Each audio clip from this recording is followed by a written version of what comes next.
Good evening, everybody. It's day 2 of my return to work, and I can't tell you how it's still. I'm refreshed. I have no tan. I know everybody pointed that out to me the other night. It's all gone. We Ohioans can't hold a tan longer than about 24 hours, so it's. I am living proof of that. One of these days, if I move someplace south, I'll keep some color, and it'll be nice. But in the meantime, this is what you got, Pasty Bill. So we've got a special comic art spotlight interview tonight with my, let's just say, it's the amateur dueling dealer, comic art collector, Joanou, and I probably just butchered his last name, and we're going to bring him in here so he can make me correct that. Hey, Jordan, how are you? Aloha. Well, I say like piano, Joanou like piano. Joanou, okay, or Joanou, Joanou. Yeah. All right, I'm never going to forget that now. Yeah, don't worry. It was a Greek origin name that got butchered through Ellis Island, so we're all in the same boat on that one. Don't worry about that. It's a Greek origin? Yeah. My grandfather was a Greek immigrant and went through Ellis Island and didn't speak English. And then he, to become an American citizen, he joined the army.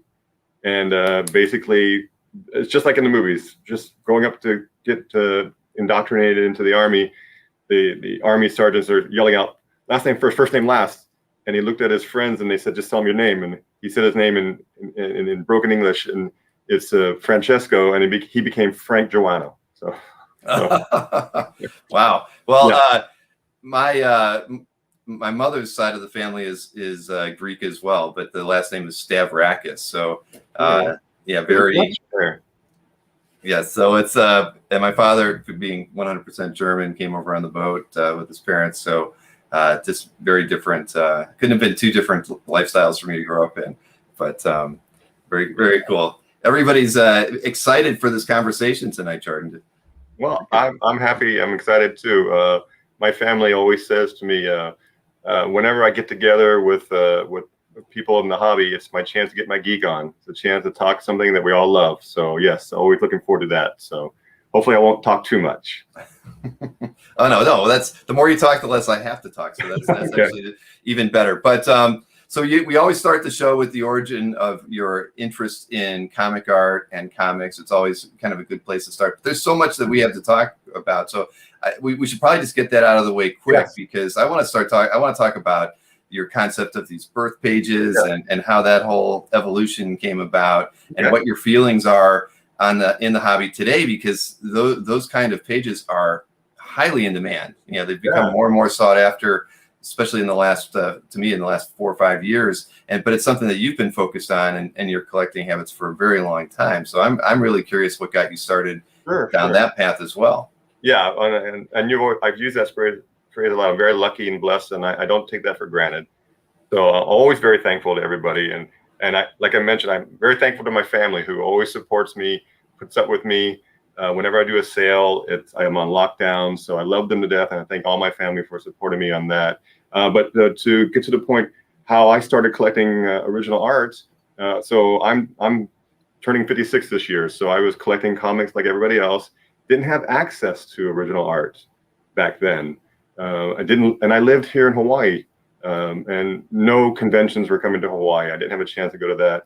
But what I did put up on the wall in my office here, this is really what got me into it. This is a storyboard from the Warner Brothers store. If I don't think they're even around anymore, but the Warner Brothers store was selling this, and I remember I got to see it up close and see it firsthand, and you can see it has original art feel to it. It tells the backstory, and even more so, the black and white version of the art coming forward.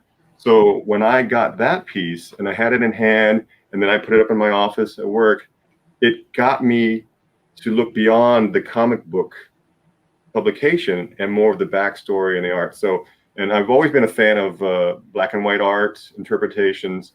So, you know, I'm kind of surprised it kind of took me that long even to get into collecting original art. But this is really what kind of, you know, planted that seed in me about having an eye for that. Didn't take me long after that to get my first page. I had to go on eBay because Hawaii didn't have a Daredevil page I got for like $30. Honestly, it's probably worth $50 after these 20 years. Not even worth that much more. But it's still my very first page. And again, like anything else, as soon as it came in and as soon as you had it in your hand, and that wow factor, okay, this is it. This is something that, you know, definitely speaks to me. art always speaks to you anyway. So now you got your two passions. At least I had my two passions: comic books and art. So all combined from there. So I didn't immediately start dumping my comics 20 years ago to start doing that, because I had built up such a large collection of comics. But now I was just slowly starting to dabble into buying more original art, and it started to build up after a while. There's a page and two, if we speak to, I can tell you the exact page that really pushed me over the edge and got me into doing that. So that might be down the line. We'll speak to that. But that's how I got into art. Yes. Now, did you have an art background before that, or was it just the art spoke to you when you saw it? I think no official art background, not by any means. Mm-hmm. But growing up as a child and collecting comic books, I'm sure a lot of us did it. I always had sketch pads. I was constantly reading comic books and drawing out the characters, tracing the covers a lot. So definitely not artistic by any means, but really had a passion for it, though. Yes. Very nice. And I can tell you that the Warner Brothers store was probably I didn't buy a piece of original art either, or even a print, or I know they had animation cells there, but one of the first things that I'd picked up before I got my first original artwork was an X-Men homage piece by Alex Ross that was signed by both Alex and Dave Cockrum. And, oversized, it's probably 18 by 30. Have it hanging on the wall. That was like, I bought that, and that kind of turned me on. I think I might have bought a few prints after that, and then stumbled into original art after that as well. But yeah, Warner Brothers store. I mean, who would have thought that that would have been the thing that at least got me interested in something that I could put on the wall and appreciate. And it ironically, just like you, the first thing was a print or something from the Warner Brothers store. Yeah. Remember all those Alex Ross plates too? Yeah. That were also at the Warner Brothers stores at the same time. Exactly. And again, art speaks to your soul, and comic books. And I love collecting comic books, and I'm kind of out of it now. And I had a great run with that. I had the joy of collecting comic books for all those years. But comic books is don't touch it, seal it away, put it in it. Don't let sunlight hit it. Put it where it's dark. Put it where it's cold. And it's kind of out of sight, out of mind. And that's the unfortunate side of that. At least most of us who do collect art, we're fortunate to also display it so much more prominently, and then you see it every day, and it speaks to you every day. So again, what's not to love about that? Exactly. So after that first Daredevil page, it was never looking back. You just dove right into it from there. I was I look backwards. That's 20 years ago, and I'm so glad it struck me like a lightning bolt. But wow, this is really what it's all about. So yeah, never look back. It wasn't exactly then that I started to, I'll say, liquidate my comics to buy art, which a lot of us have that story. It was a little bit later, a couple more years after that. I had to raise funds to get the cover to Wolverine Origins number 28 by Mike Deodato. And I had 2 or 3 copies of Wolverine's first appearance in 181. And I was like, I sold it, and I didn't hesitate. And I never looked back after that. And I knew that this is what I was going to do. I'm going to just basically sell my comics and my sports cards. And that's all I bought from that point on. And I was very lucky to start early enough to do that, to where I've been able to accumulate a nice collection from that. Yes. Mm-hmm. So did you build up your comic collection when you were in Hawaii as well? I mean, was that all done mail order at the same time too? Yeah. So, again, this was before the internet, right? So I remember getting those Mile High Comics price guides in the mail. And I did have to rely on my comic book stores that were here. But one of the fortunate things for me is early on in my life, I did work for Hilton Corporations, and I was constantly having to go out to California for meetings in their corporate office, and I would pack an empty suitcase to go with me. And that's how I filled volume. And in comics, my passion for collecting first appearances is steeped very heavily in my comic collection. And I would literally I'd buy 10, 15 copies of that first appearance of the character. I didn't chase after stories. The only artist I chased after was Neil Adams. Otherwise, it was just boxes of first appearances. And I said to myself then, and I shared this with any of my friends or collectors, I wanted to invest in something where 30 years from now, somebody's going to ask for. They're always going to ask for, and if they get into a character like Rocket Raccoon 20 years after his first appearance, they're going to go back and ask for that first appearance. And that's what drove me to collect first appearance comics, which also drove me in that direction for original art as well. Right. Well, that's interesting, though. I mean, I would never, that is where you started. So you really started in comics with the first appearances, and then that just moved right and fit well. That. Yeah. Amazing.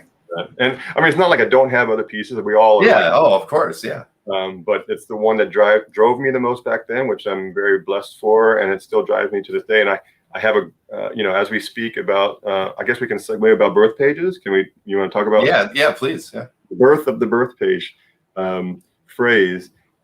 So the origination for me in categorizing those pages as being the birth pages does kind of go back to this collecting art form here, because in print there's numbers, and everybody would search for the lowest number, search for 1 out of 300, and so it always made that one a little more desirable than the other prints.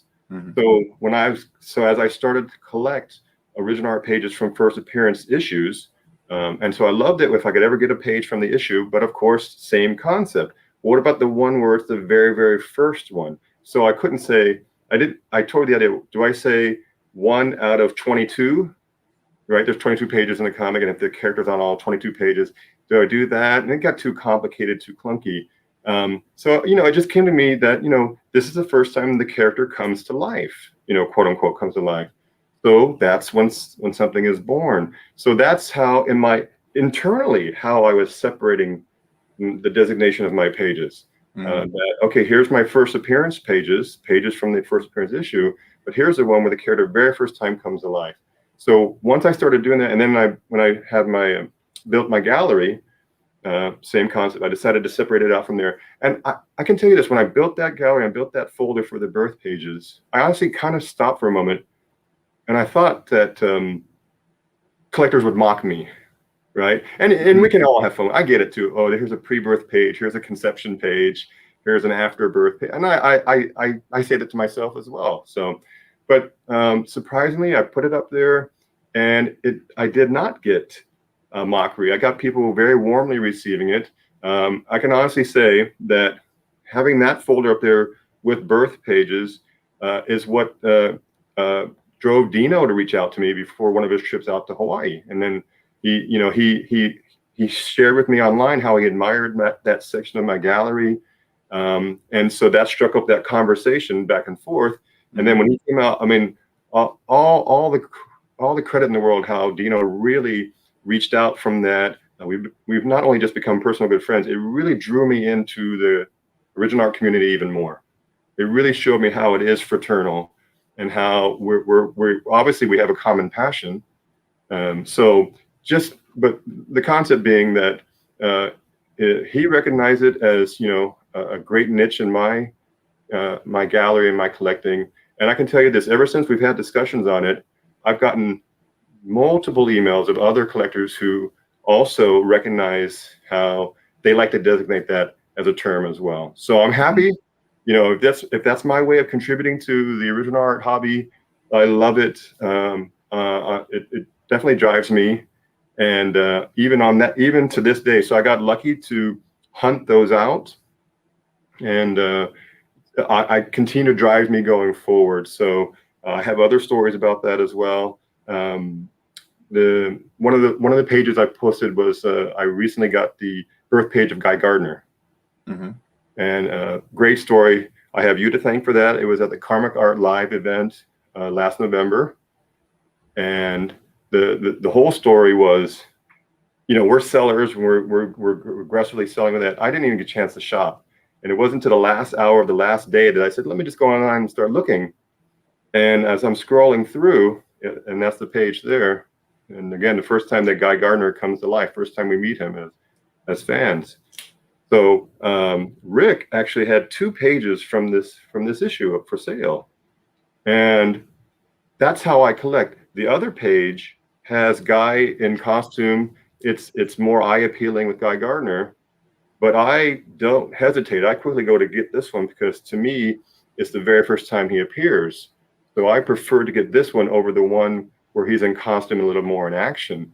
And it helped me that it's actually less in price as well. And the other page was more expensive because he was in costume, but I benefited from that because I'd rather have the birth page. But the rest of the story it all happened real fast. So I needed to, I wanted to make a sale, and I see Nick with his comment there, but I have Nick to thank for this as well, because Nick had reached out to me and he saw I was selling my third appearance of Cable by Rob Liefeld. So he made an offer. I mean, literally 2 or 3 minutes before I saw this, I said, well, great, because if I make that sale to Nick, I'll have funds to buy this from Rick. It all just went in a cycle from there, and now I'm blessed to be the caretaker for the page. So that's I love that story. But again, away from, this is not too long ago. I just got this in November. So even to this day, after 20 years, I'm so happy to still be able to score birth pages from that. Yes. No, that's fantastic, and the fact that Comic Art Live contributed to that's great too. Bill, I can thank you so many times for so many pages. It would take up the whole 2 hours of the show.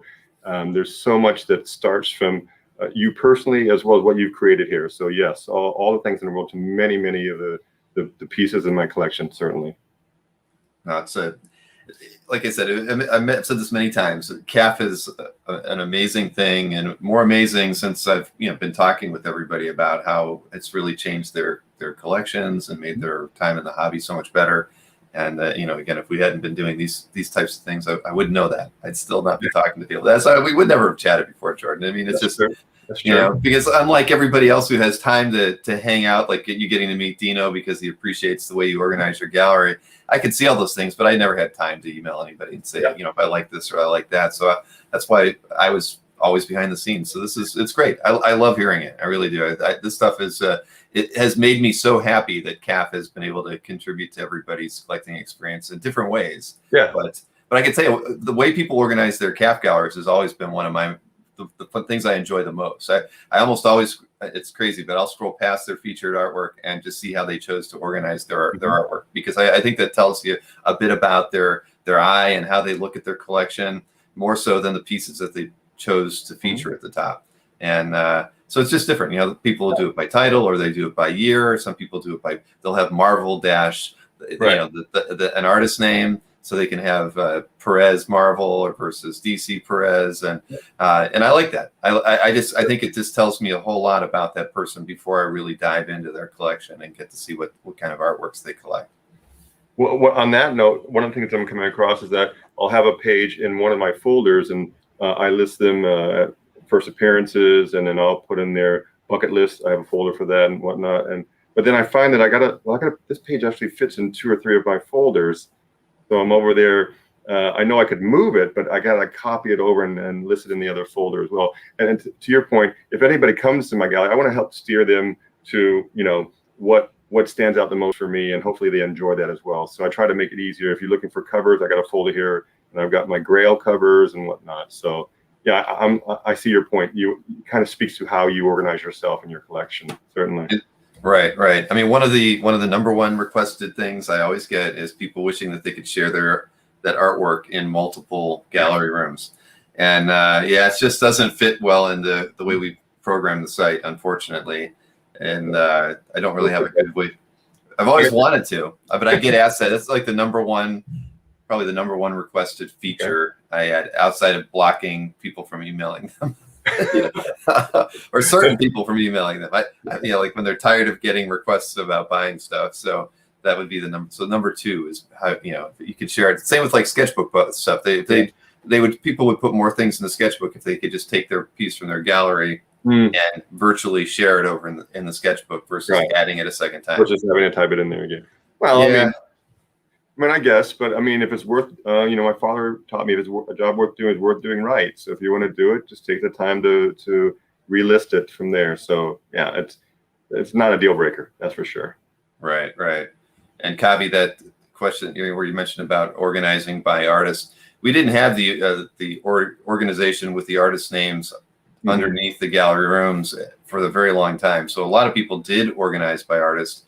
And I would see people with these long lists of gallery rooms. I thought, man, that's got to be awful to try to manage that. So I put that programming in there so that they could just, I would do it for them, and then they can organize the rooms how they wanted. And then that frustrated the people who really wanted to keep. Now it's like they were seeing it twice. So it wasn't, it was a good idea, bad idea, but that's why some people still do it that way, because it's the way they did it originally. Well, and again, that's how they want to present it, right? So that's in Hawaii, we say that's your kuleana. That's your responsibility, and that's what you live with. So there's nothing wrong with that. Right, exactly. And because I've changed my gallery structure many times over the years, just because I just want to mix it up a bit. And I know it's a little cumbersome to do it, but yeah, I think it's you need to do it every once in a while just to kind of freshen things up. And I think that because people do visit, like people go to your gallery regularly, so that they're going to notice a change in the way you organize your art. Well, on that note, not just the way I admire Dino, and again, I call him the gold standard. There's a lot of people who are, I consider, the gold standard, and he's definitely one of them.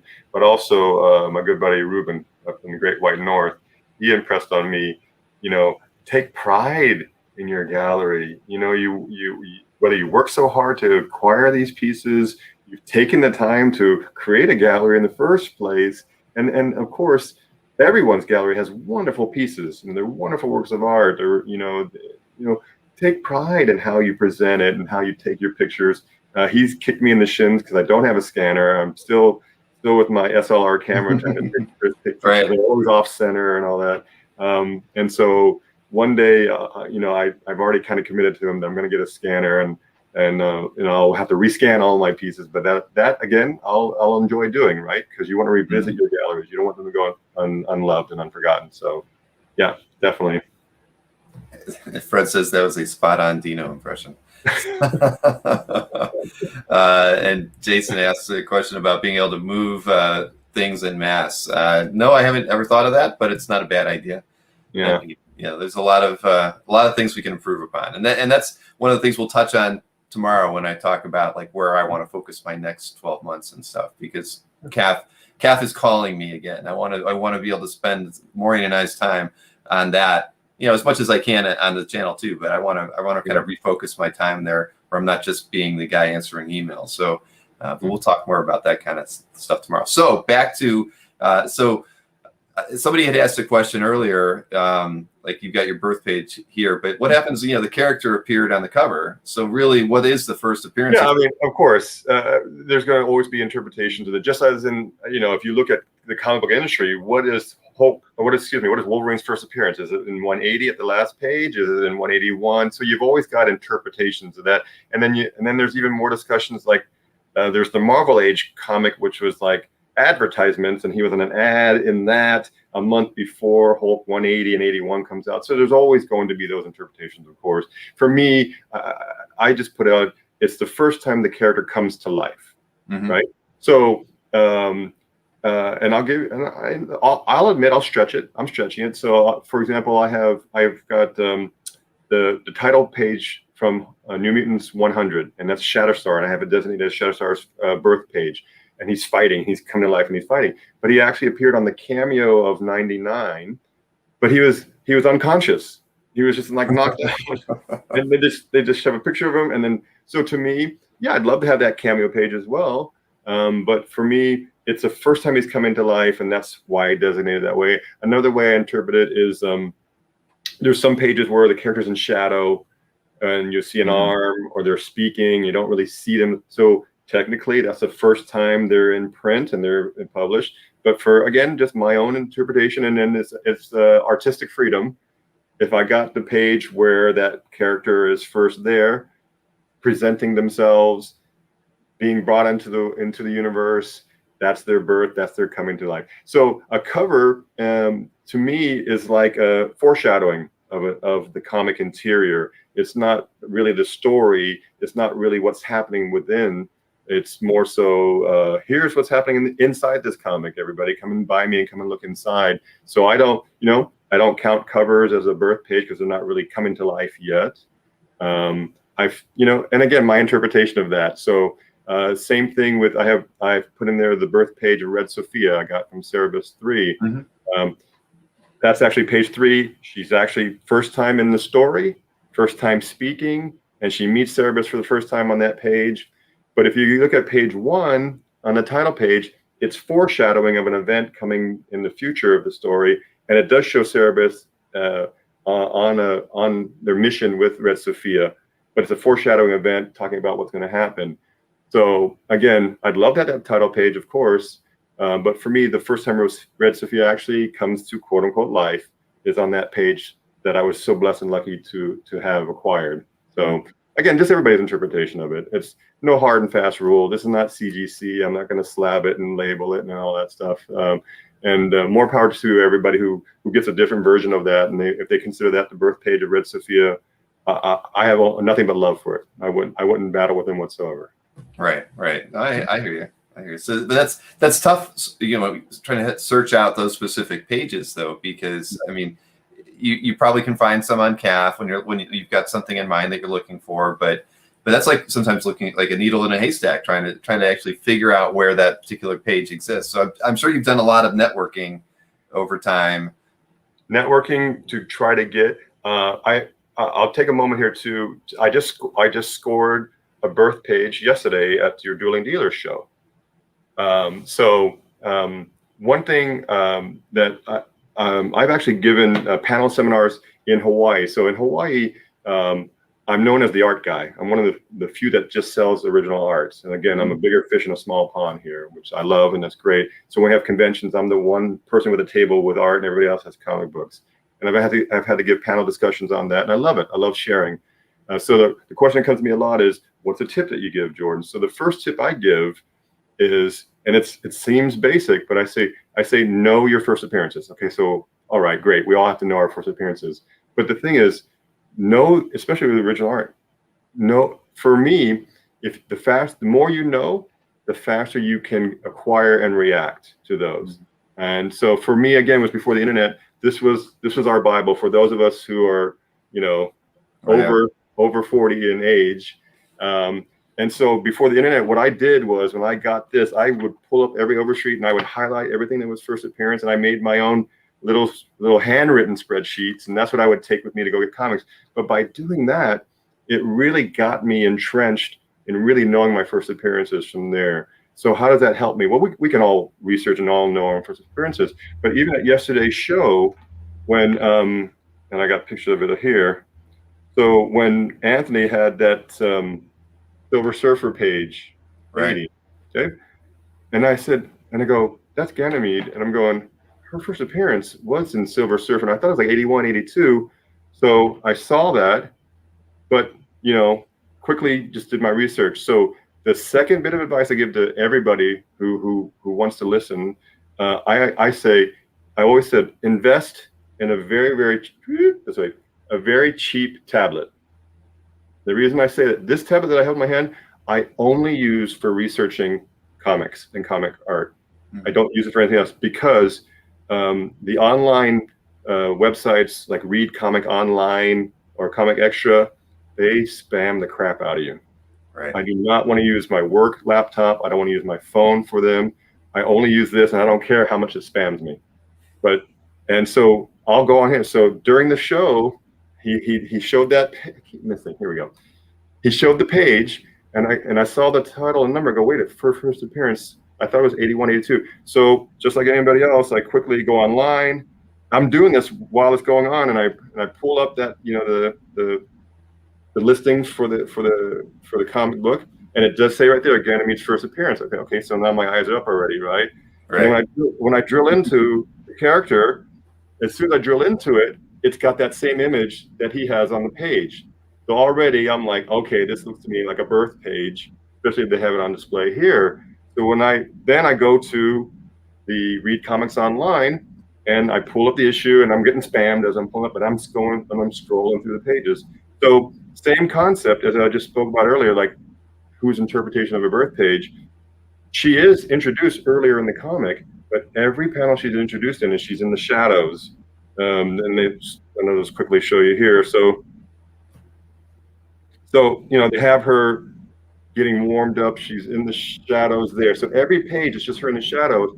So finally, when it comes to that one page, that's her birth page. She actually is born And then she's meeting Silver Surfer for the first time. He says, we never met. So I just quickly saw all that happening, and it's her coming out party. You know, it's her coming to life. And again, what caught my eye is when you look at the page, it's her being presented. So just by the way she's being presented on the page, it kind of stopped me from is this the first time she's actually coming about? And sure enough, it was. So I did all that research on my cheap tablet that I don't care to get spammed, found out that yes, this is a birth page of her, put in an offer, and Anthony accepted. So, you know, that just happened yesterday. That was my latest acquisition of getting birth pages. So and honestly, and you know, I can feel my heart racing at that time because I'm trying to get, you know, I'm racing along here. Yeah. It really did. It's an example of the joy of collecting is the score, right? And that's what we're all about too. So we appreciate and love everything that we collect, but if you can get that score, that's kind of what it's all about also. So that was my takeaway from yesterday, and that was my most latest birth page acquisition too. No, that's great. I mean, it's I can only imagine you've got to work fast. Yes. Yeah. Because somebody else could have been interested in that, because that was in the recap when you picked that up, right? No, and there was a lot of people there was a couple people, and I forgot, and I didn't do exactly. One person said, I was about to make that call. Good thing you got it, Jordan. A couple people said, yeah, that was because it's Ron Lim, it's a Splash, it's Silver Surfer, so you got all that already going for it. Right. 1994 or whatever age, it's already got that speaking for it. So to me, that already justifies the price. But the cherry on the sundae is, okay, it's a birth page of Ganymede as well. So, you know, it speaks to me even more so from there. Well, I'm glad you picked it up last night. Yeah. And I'm sure Anthony was too. Yeah. Yeah, we were joking after the show. It's like that, you know, we didn't realize how many different auctions had just been going on. Everybody was like, you should have taken that week off, Bill, because you know, there was Prop Store was running that night. Hague's was running that night. They just had that giant animation auction over the weekend. They had the huge signature auction. I mean, it was just a glut of art sales all in about a 10-day period. And I agreed. I'm like, if I could have only planned my vacation right, we would have been gone. Or been offline last night. It's still fun though. You know, it's going to be that way going forward. I think I had a conversation with somebody else where it's another version of an art drop. And exactly. So all the dealers who have art drops, you know, a rose by any other color would smell just as sweet, right? So you've got this version of an art drop, you've got a claim show, you've got an auction ending. They're all drops on that day, and as consumers, we're drawn to it like moths to the flame, and then we can decide if we want to get that or not. So, right, yeah. All right, no, it's worked out. Yeah, I mean, that's basically what they do now. Mike doesn't post anything hardly at all to his site anymore, unless it doesn't sell on Dueling Dealers. So that works out. Yeah, that's and I can tell you, he's planning a lot of doozies against Albert. So I'm sure that's going to be a show not to miss, just for the zingers between those guys. But I'm sure the art they bring is going to be great too, because they both want to destroy the other one. Well, it's eye candy. It's a fashion show, but it's also for us as viewers to watch. So segueing off that story, you know, I'll watch those shows, and I love to just see the art, and I love to see the interaction and see what it's going for as well. But you know, I wish I could be active all the way into the last rounds, and I can't. So you know, I think you mentioned it just at the end of the show. So speaking to that.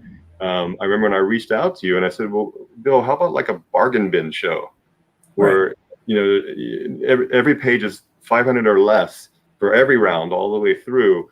And, you know, if I go to a convention, when I was buying comic books, yeah, I'd love to see that Amazing Fantasy 15 up on the rack and that, you know, FF #1, which are so out of reach.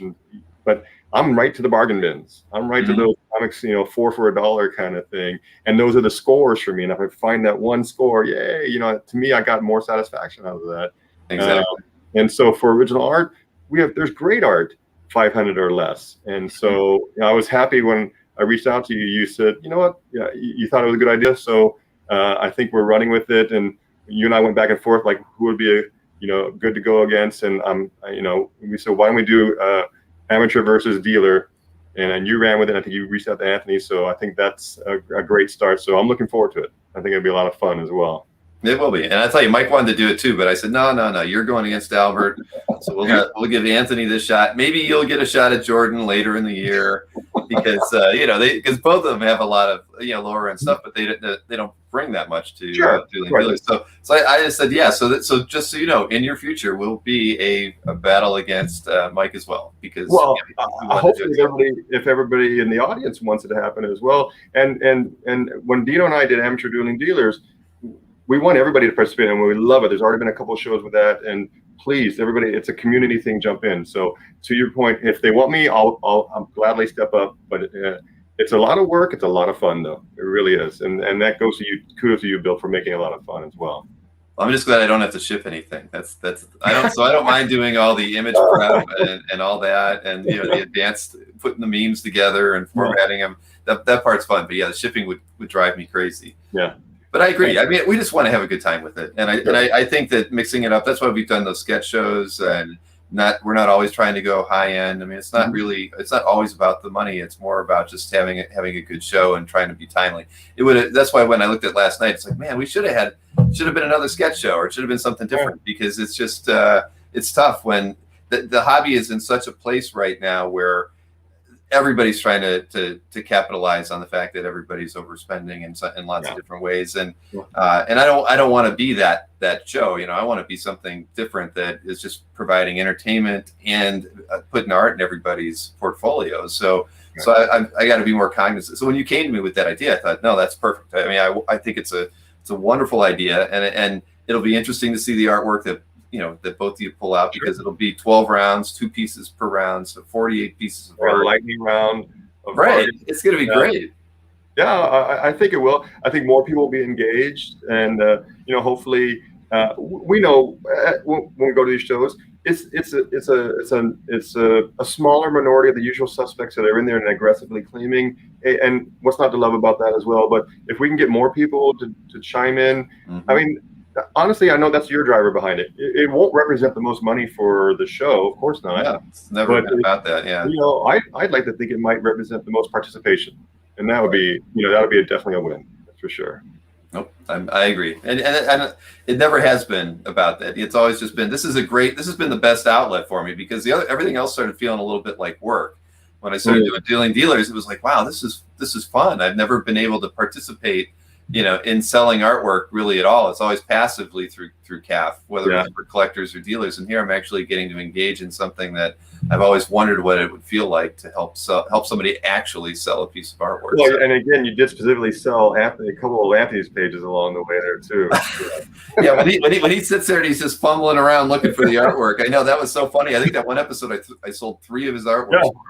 Well, I'm laughing out loud here watching. I'm sure other people are laughing as well. It's like he's doing his thing, and we love him for that as well. And you're trying to keep the show moving along, and you just pick it up and go, well, here's this page, and you sold. All 3 of the times you jumped in, they sold too.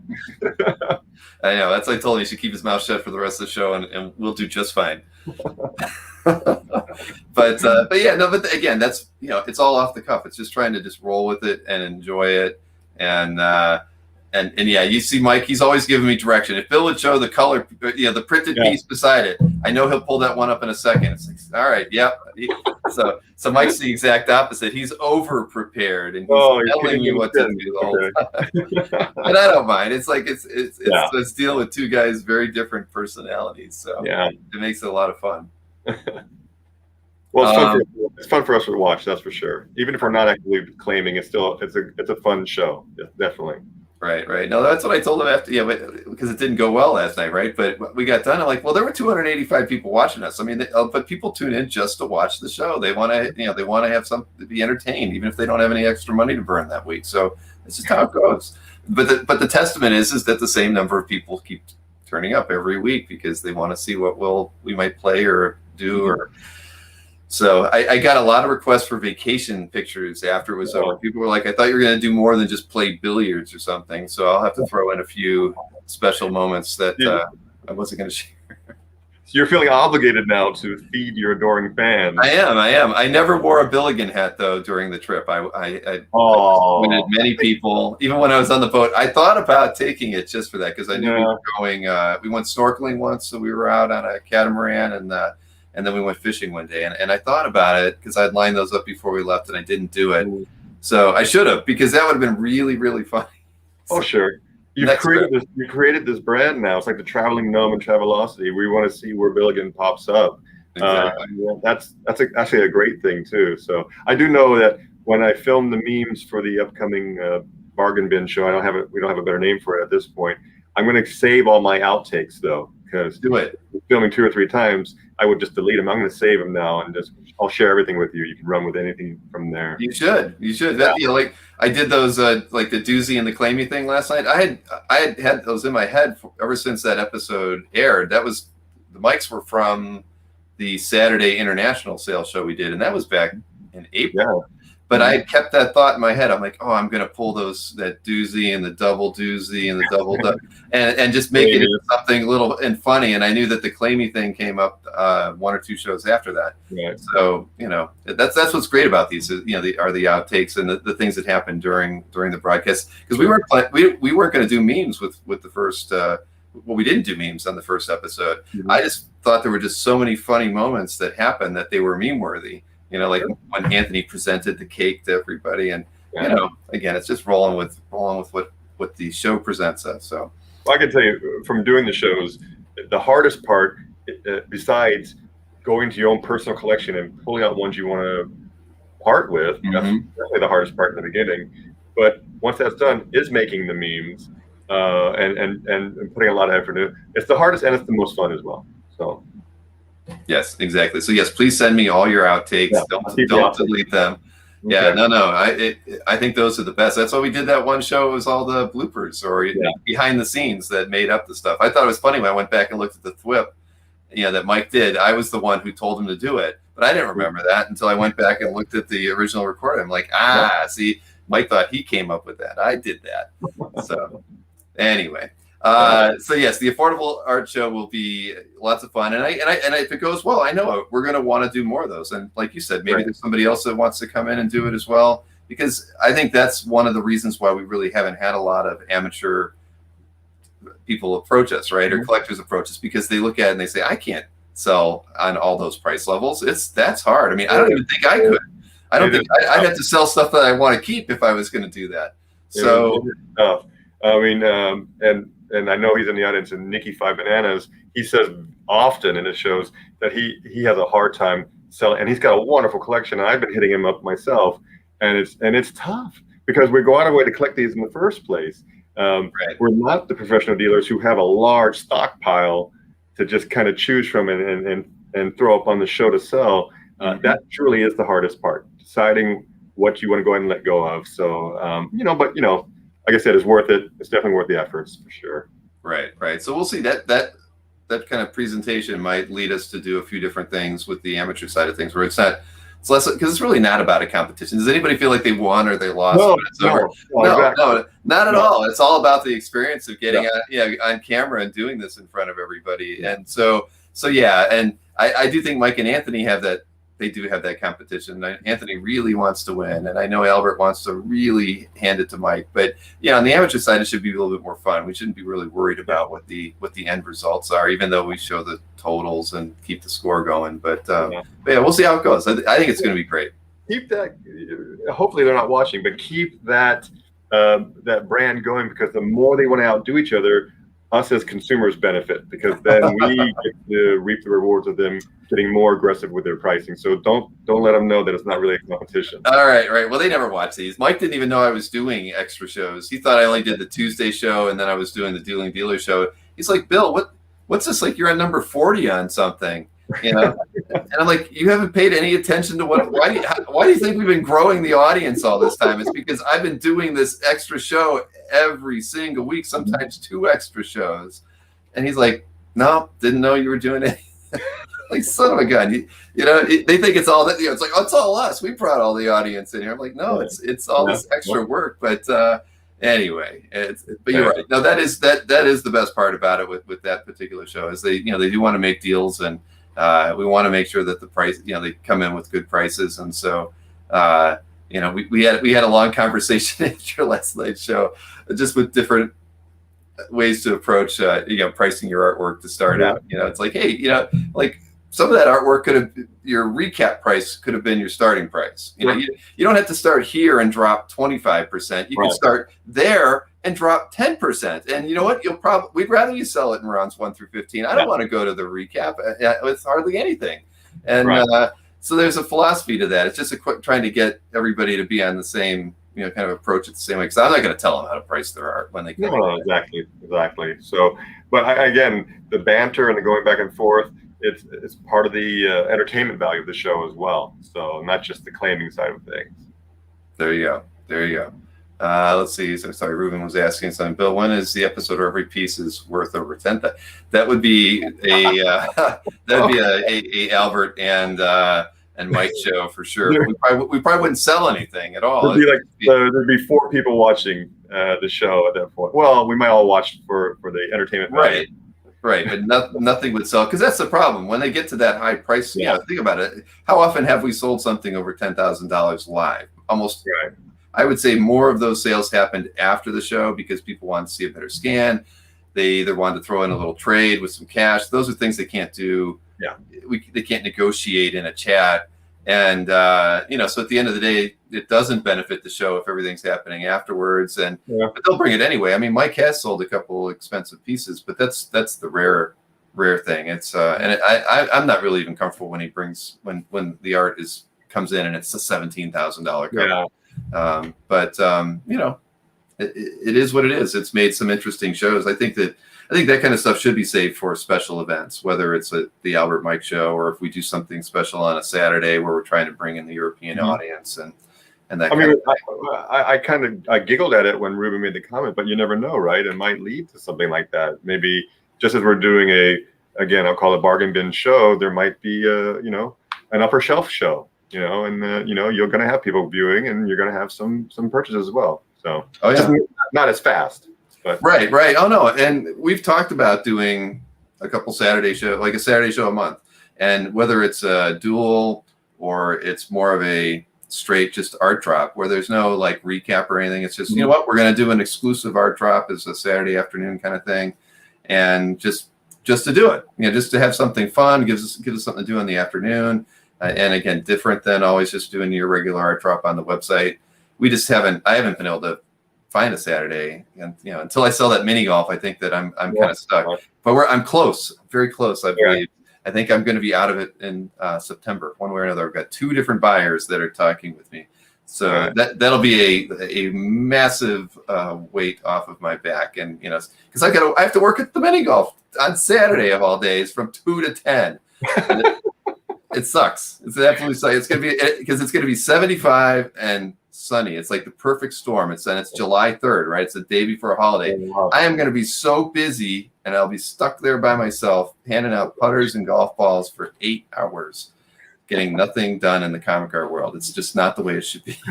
Oh goodness. So yes, so let's get back to the interview, Jordan. You know, maybe we should how about we look at some artwork, because we really have only looked at that one piece so far. So why don't we look at some pieces here that you gave me, and I'm going to just present them in the order that I got them from you. It'll just make it easier. Oh, okay. All right. So here we go. We'll start off with this first one. Well, this one here, I have to give a very big shout out, mahalo to Ruben. He's the one who is the reason I'm the caretaker for this page. He reached out to me directly. He knew my passion and my collecting of birth pages. When he reached out, I didn't hesitate. I mean, it's a major character. It's a character I love. And to have the opportunity to purchase it, he reached out to me. I had to do some scrambling real fast. But again, it's one of the bigger showcase pieces of my birth page collection. And again, just tremendous love and thanks go out to Ruben for reaching out to me. And I think there was another show. I think Nick, when he had his show, Nick talked about how when you have that reputation out there of collecting a certain thing, then when sellers have that, a lot of times you'll get that first opportunity because they'll reach out to you first. And this is what happened here. So I'm blessed and lucky that I already had that reputation for collecting birth pages, and it led to Ruben reaching out to me. So thank you again for that. And that's what this is for. That's amazing. And that's what's really cool. Well, what do you think about the way that, I keep reading. Well, every time a heritage auction comes around, they really focus in on anything, whether it's the first appearance or it's the first battle page. I mean, firsts have become just everything, and it becomes kind of a so that can't be good for you, because now everybody's really focusing in on that. It's got to be driving the prices up because everybody's after first appearances now. Well, I'm going to say I'm like everybody else. We're still collectors. So when you say that, you're right. It's harder now to add pieces to our collection. It's harder and it's more expensive. But remember, there's going to be a day when we're going to sell. I'm not going to be selling these pages anytime soon. I've used the expression, they're going to fund my retirement, and it can be my worldwide cruise or, something like that. So down the line, but there will be a time we sell. So yes, it hurts. It makes it harder.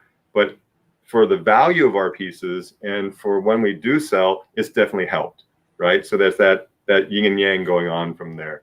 But and it's not surprising. You want to call out anything that drives up the demand for the piece. So especially if you're selling it, you want to call those out, because you can't assume that everybody knows everything about either that issue or that character or that particular piece. So you will call out that it's the well, in this case, the birth page. It's also the first appearance of Megatron, not Megatron's birth, but it's also his first appearance in that issue. So he's also on that page. You call out whatever you can. I have a page, an X Factor, where it's the first appearance of Frenzy, and it's the first time she talks about Apocalypse. She says, "The Master sent me on here." Okay, yeah, it's not the greatest thing in the world, but it is something a little bit noteworthy. So to your point, if it's and Mike Berkey was talking about yesterday, anything issue number 1, anything first appearance, but that's what it was like when we collected comics as well. So no surprise, you're going to pull that into this medium as well. Right. No, it makes perfect sense. Yeah. So, but that's good for you. It's like one day, all this stuff that you've been collecting, it's going to be, it's going to be sought after, because that's sort of what. But but yeah, I just think it's so cool. I had no idea about the comics aspect. That was your focus there, moving over to the original art. I think that's cool. I love to hear what drives people, and and you're consistent. You were very consistent. Right, and that's where I was very blessed and lucky to be able to score those pages throughout my collecting period in the last 20 years, and now I can kind of gravitate more to the pages that are more artistically eye-appealing now. And in my world, there's always going to be an eye-appealing page. There's always going to be this great image of Wolverine drawn by whoever, and Silver Surfer, all the new artists. That, to me, there's more opportunity for that, and there are great pieces of that. But you only get your one. You only have your first kiss. You only have your one first whatever. This is the first appearance is the only one that exists of that. So there's great images of Optimus Prime for all these decades, but there's only that one. So, no, I love it. Yeah. But all right, let's look at some more artwork here. The let's see, second one here is a George Perez Wonder Woman #1 page. Yeah. So this is from that 1987 series where Wonder Woman is being reintroduced. This is I call it the rebirth of Ares. So this is the very first time ever where Ares, since the Golden Age, comes to life in Wonder Woman #1. So I love George Perez. Excuse me, I'm saying it wrong. I love this page for the historic significance. Great artwork on Ares as well there. For me, on a noteworthy sense, it's like an anniversary one. It was actually my 100th birth page that I added to my folder, to my gallery. So I had a smile about that when I did load it in there. So a nice bookend as far as one of my more recent birth page acquisitions. And your 100th. That was my anniversary 100th one that I loaded in there. Now, I mean, how are you keeping count? Do you have spreadsheets of everything? Well, no, you have the gallery in the folder. Okay, so you're using it. Okay, yeah, that's true. Yeah, awesome. Another thing that CAF's good for. All right. All right. Well, let's see. Speaking of Perez, here's another. Perez. Perez. All right. Here is another piece by George. This one, first and foremost, I have to give a lot of love and a big thank you to Will Gabriel. This was one of my very early on. I'm going to say almost one of my first time payment pages. It's an expensive page at the time, way back when. I'm going to say over a decade ago. And so it's one of those where I wanted to have it, but I didn't have the funds immediately. He was so gracious. I was able to send him time payments, and he actually let me spread it out over a while because it was an expensive page. But so that in itself was such a great story, and I'm very thankful to Will for that, forever thankful to him. But the other little noteworthy story behind this one is the time that this became available, there was also a first appearance of Guy Gardner page that became available at the very same time. And I was more Guy Gardner fan actually than I was of Deathstroke. So I was going to lean toward getting that Guy Gardner page. But for some reason, the imagery on this, what made this one stand out more is there's the cover image in that top left panel as well. Deathstroke, overall, I felt also, if you're looking backwards, is a bit of a cooler character than Guy Gardner was at the time, and maybe even so now. So I was literally flipping a coin in my head, and they're actually both about the same price range, so it wasn't a price issue. But I leaned toward this, and I went for this one instead, and happy and blessed to have it. So it does segue into the fact that, you know, even though this is original art, and a lot of us know that if you miss out, you don't get a chance a lot of times, and they're gone. But as we showed that birth page of Guy Gardner, I'm super blessed that close to 15 years later, that I had an opportunity to acquire a Guy Gardner first appearance page, not only his first appearance, but his birth page as well. And again, that was at that November Comic Art Live event. So, you know, second chances do happen in original art, not all the time, but, you know, here I am. 15 years ago, I chose Deathstroke over Guy Gardner. And then flash forward 15 years later, I also were able to acquire the Guy Gardner. So, you know, able to bookend the two of them from there. Right. Well, that you were just talking about that 5 minutes ago, how those the pieces are out there. They'll come back around some point in time, if you're patient. And if you're lucky. Right. And okay, patient, and you can be patient and never.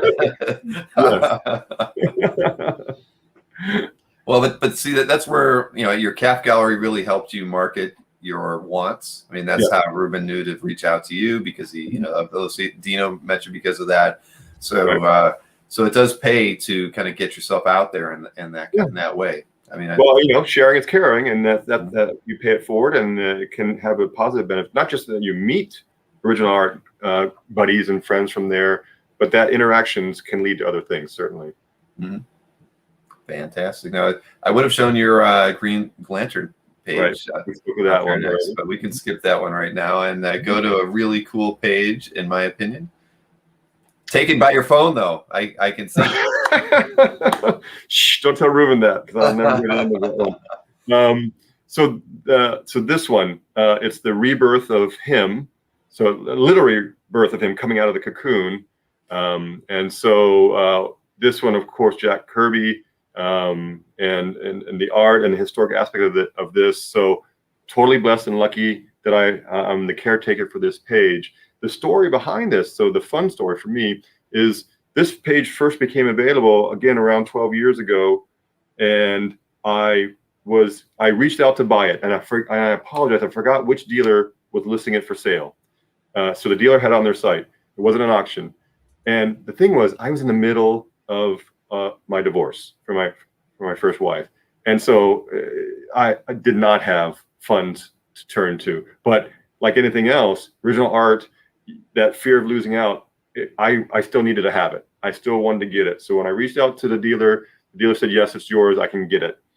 And 3 days later, the dealer reached out to me and says, you know, Jordan, there's a European collector who really, really wants this page. Will you take $500 just to walk away and not get the page?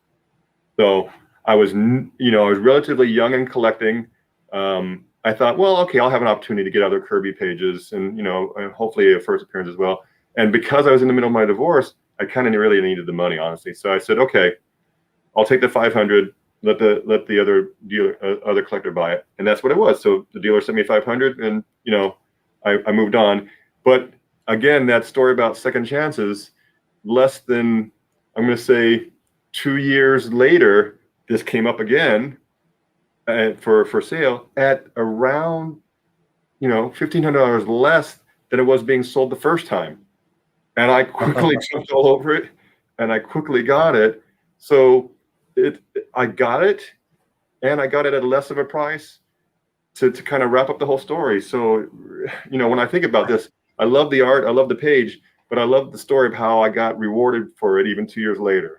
Right. Well, you got $500 for not buying it. So that's a $2,000 swing in my exactly, and I got it at less than price. And yeah, so it always puts a smile on my face on that page. Yes. Wow. Yeah. And I just did a search on my market data, so I don't think it was anybody that I would have had data on. I've got one piece from that issue was sold by Albert, page 5 in 2017, and then Mike sold page 15 in 2011, and I think that one was page 7, if I'm not mistaken. So in the issue. So yeah, so it wasn't either of them. Okay. Yeah, they don't stand out. I call it a smaller deal. One I hadn't been dealing with a lot. So yeah, and I'm happy that it all worked out in my favor in the long run. Well, congratulations! One of my favorite Thor arcs ever. Is those two. I love those. Yeah, they was just that was such a classic story for me. And yeah, but wow. Of course, Kirby, you can't go wrong with that either. No, not at all. All right, so let's see. We've got let's see. Okay, here these are good. Well, so this one is the birth page of Hitman in costume. So it's like it's a thick book. It's an annual, and it's like page 30. But it's the first time you can see the presentation. He walks through the door. Here I am. I'm Hitman. He's in costume. So there's a connection of this page to the Thor page. So while I was divorcing, and I made the decision to walk away from that page, and I got that $500 windfall, then I was able to get in contact with John McCrea, the artist who drew this issue. And surprisingly, he had almost, all the pages from this issue, except for this birth page here. But the point is that windfall cycled up to even more for me. So that $500 payment I got for walking away from the Thor page, I was able to use as funds to buy first appearance pages directly from John McCrea.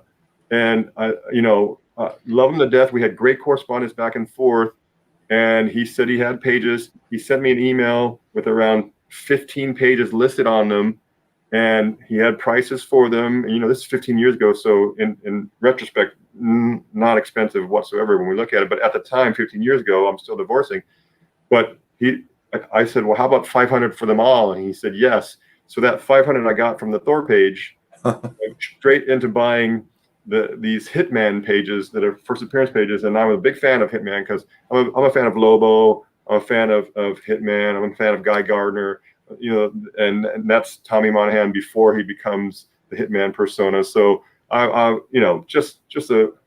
put a smile on my face, the cycle of how I instantly got funds in order to make this purchase here for these pages.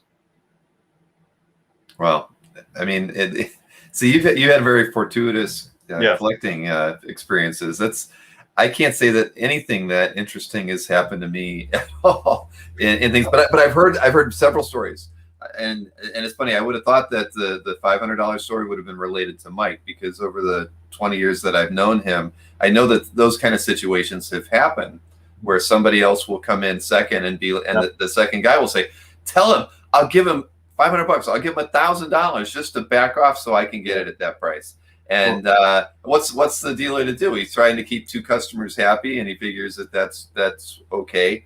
And I think it's more common than we probably think, because I'm sure Mike can't be the only guy. Clearly he wasn't, since you didn't buy this from Mike. It's something that happens a lot when somebody else really wants something. They will bend reality to buy a piece of artwork off of a dealer, no matter what it would take. Well, foreshadowing, that is a related story to, if we get through this whole list, my last page I'm going to show, my Holy Grail. There is that type of story weaved into that as well.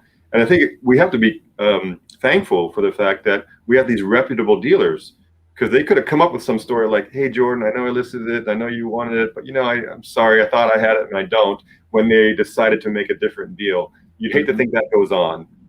So the reason these stories are happy is because the dealers were upfront with me. They said, "Hey, I know you got it, Jordan. You can buy it, but here's an opportunity." And so, to your point, those are good stories that cycle from there. Yes, exactly. No, I agree. I completely agree with that, because they could, because I'm sure they're offered more money. Because Sure. yeah, the first reason thing would out. be, right, they would be like, I'll give you an extra $1,000 for it. Okay, I'll give him $1,000 and buy from you at that price. All right, that I can do. That I can do. Yeah. All right, so let's see the. Oh, very good. Let me get this next artwork up here. Okay, so the birth page of Lobo. And you know, as you can tell, I don't spend time speaking to the art side of it, but I could spend a lot of time. I love the art presentation on a lot of these pages. I love the storytelling in this one here. There's a stat in that middle page, and the first time I learned, but underneath the stat is original art. They just kind of move the figures around a bit more. So the acquisition story on this one, the interesting acquisition story.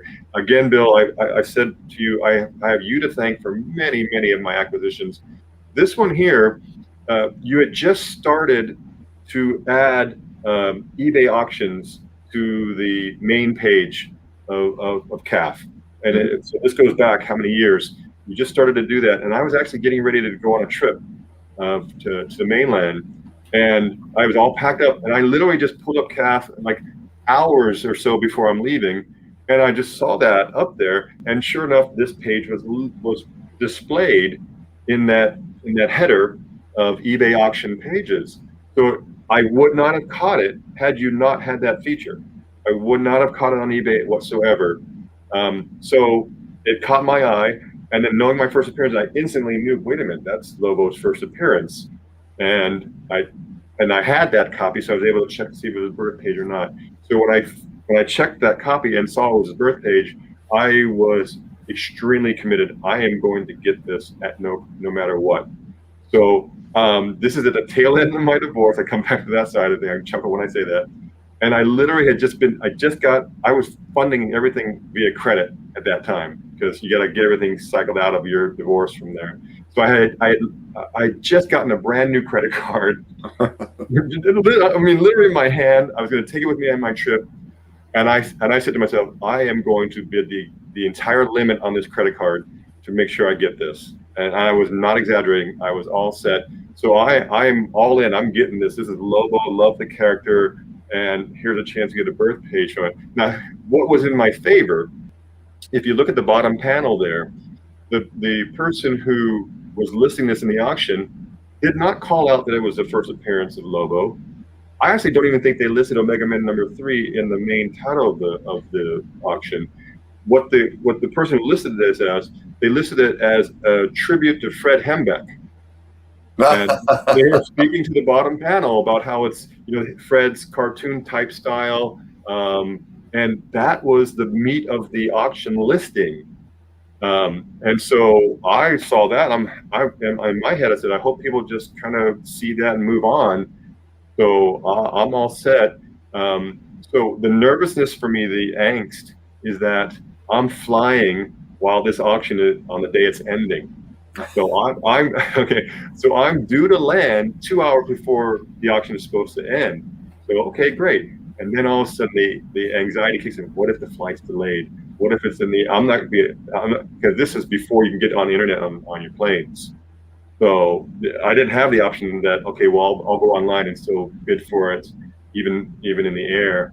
So I was a very nervous person on the plane, just like, everybody get in your seats, everybody hurry. No, don't ask any questions. Everybody, let's just get going. Let's just get the flight moving. Save everything for when we land, please. And fortunately, we landed on time, and I was, just hawking over the auction. And I've always also used this expression. When you win an auction for an art page, that's the second greatest feeling in the world in terms of collecting art. The best feeling is when you win an auction at 1/3 of your maximum bid, or whatever the case may be. And so in this case, well below my maximum bid because of how the person who listed it. So that goes back to my tip about know your first appearances. Obviously, this person lost out. I mean, I don't want to bemoan that fact with him. I benefited from it as a collector, but that's clearly what happened in this case. So just a happy story for me as far as it turned out for me getting this page. Right. Well, eBay sellers, and they're taking their life in their own hands when they're listing stuff. So if they're that they don't know what they have, or I mean, I've seen stuff mislabeled so often where they don't even put the title of the book or the character on the page Right. in there. I mean, the craziest stuff, and a lot of that falls. I mean, I wouldn't even say falls through the cracks, but you never get to see it because people have ways of finding that stuff early, and if there's a buy it now on those versus an auction option or a buy now, people snap those up. The only way I ever get to see half of that stuff is when we do the eBay imports on their market data. There'll be all the buy it nows come in with it, and I'm shocked at least 2 or 3 times a month by the artwork that actually got sold that I bet the majority of us never even saw on eBay because well, in our industry, the term is called search engine optimization. So if you're not optimizing the title of your listing, then you're narrowing your search. You're not reaching the whole audience that could be a potential buyer for your product. So, and that's what happened in this case. There you go. Nick's trying to get me to 42 likes. Come on, everybody, help Nick out. He's cheering us on here. Thanks, Nick. Yes, and Rick mentions our artist names being misspelled. Yes. That is a very very common problem. Yep. And all right, but but that's the problem with eBay. I think that's why you see so many people turning to Heritage and other places now, because they're going to do a little bit of a better job describing the artwork and presenting it. At least giving a better scan, or sometimes those are problematic too. It's just the images that the sellers are trying to use. You don't really know if it's original or if it's not. What might be stat. It's a mess a lot of times. And a little foreshadowing in one of my other pages. Hopefully, we get to show you. Heritage itself did not list it as a first appearance. Oh. And I knew right away, and it's something I'd coveted. So hopefully, we get to that, and I'll share that story too. Well, then we're going to keep looking at art. Let's pull the next one up. This one here, not a first appearance. Well, it is the first appearance of the honor sword that Wolverine is holding. So, but that's not enough for people as collectors to go after. This is one of my more cherished stories about just really the art form here. So for this, first of all, I love vertical DPSs. That's the first thing that really stands out for me here. And Adam Kubert, tremendous layout of the panels, tremendous artwork. So love all of that. But Mark Farmer, the inker, really should get a lot of love for this as well. You can see how he really had deep, rich inking on the present tense scenes of Wolverine struggling through the snowstorm. And then look at his detailed artwork for the flashback scenes to, the origin of the honor sword and how all the clans were fighting over it back then. Look below that, you see Wolverine's hands. He's freezing as he's holding the sword. So just artistically, it just speaks so much to me. So totally love the fact that I was able to acquire this page, and I got this for, again, comic art. The art, I think the folder that I created was pages that put the art in comic art. And to me, this is a representation of that. So I'm very blessed to have this. But what makes this even more noteworthy in terms of a story is in 2015, one of our very first cons in Hawaii, Adam Kubert had come out. And so I usually don't aggressively get artists signing original art pages because, as we know, it doesn't really improve the value of the page. But it's a great way to meet them and a great way to get stories from them. And they're perfect in that story. Adam Kubert, love him to death. He was so gracious. And when I brought these pages to him, you could just tell from his expression, he actually he couldn't talk for a bit. He was so taken aback. And I realized he hadn't seen this page in 20 years. And these are their babies. These were blank pages that through his great artistic talent, he brought to life. And from that interaction, from me meeting him, he asked me, Jordan, he asked me very politely, can we take this out of the portfolio? He wanted to take a closer look at it. He wanted to sit there, and it's almost like seeing a long lost relative come back again. That was, and I can't overly romanticize that he really was so appreciative of me. Yeah, and yeah, he is super, super nice guy. But what struck me from that interaction, and again, I take this to this day, I really truly realized that we're just caretakers for these pages. And you've heard me use that expression a lot. I didn't create this. I had nothing to do with the process of this. I'm the lucky son of a gun who just is now holding it. Mm-hmm.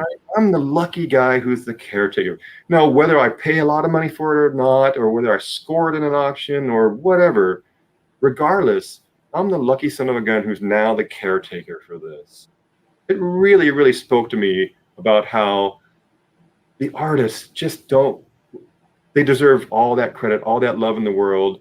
And to that, ever since that interaction with Adam, you know, I've gotten not just more of appreciation of art, and we all appreciate our art, but I really have understood that, hey, this is my lot. I'm a lucky caretaker for this art, and and I'll rise up to that responsibility, and it'll drive me to be a responsible caretaker for the art as well. And that's important to me, and I'm sure it's important to the artists as well. Oh, without question. I mean, you could tell it, just in the way he was looking at that it meant a lot to him. Yeah. No, and it was a great memory of meeting a great artist, a great person as well. But just that connection to the art page, right? So now I can't wait to get it framed. I'm gonna do my best to frame it as well. There's certain people I can turn to, but every time art enriches your soul. So every time I see that, it's going to remind me of the story of Adam, his interaction with it, and my connection to all of that as well. That's a great story. Absolutely. Yeah, we all could have would love to have an experience like that. Yeah, it's great. When I sell pages here locally, and when I talk to customers on that, I tell them, look, artists see comics a lot, and then that's great. You can sign comics and you can share the interaction, but I can, speaking for myself, almost 100% of the times I bring an art page to an artist, there's always okay, stop the presses.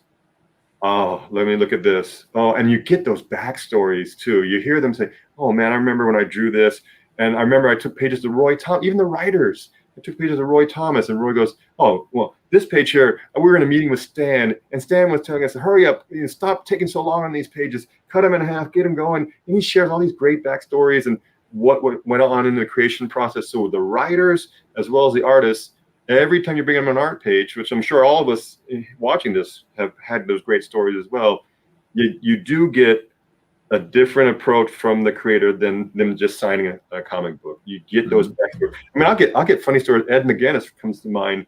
I have the 2-page title splash of Superman, where the first time he ever drew Superman. It says in the credits, introducing the new boy, Ed McGuinness. I brought it to him. He didn't even know. He forgot that it was his first of all, so we're already laughing at that part of it. And he's already, and I loved how self-deprecating he was. He goes, man, I don't like this at all. What was I thinking? Oh, look at that. And he wanted to correct it in front of me almost. And he was telling me stories about, oh man. And that's when I first heard about Sean Gordon Murphy too. He goes, oh man, this guy knocks me out of the park. And but you draw a little bit more out of the creators when you bring original art for them to sign, which I'm not telling anything new. I'm sure a lot of us have had those experiences as well. Mm-hmm. Oh, no, without question. All right, let's look at. I want to make sure we get through all these because I know we've got more stories to tell. Yeah, I'll pick it up. Oh no, you're doing fine. We've got a good pace here. Okay. This cover, 100% the truth. I'm super blessed because it is in my top 10 list of favorite covers. So I had made a list of my top 10 favorites. Dark Knight Returns #1 is in that list. The Captain America, where Captain America's crying and he lost his shield. So and I had chosen this cover to be in my top 10 list because it was a reverse on the trope where it's always Batman standing on a gargoyle. So I saw this cover, and when you see the published version, the colors just pop out at you because all the different characters are different colors.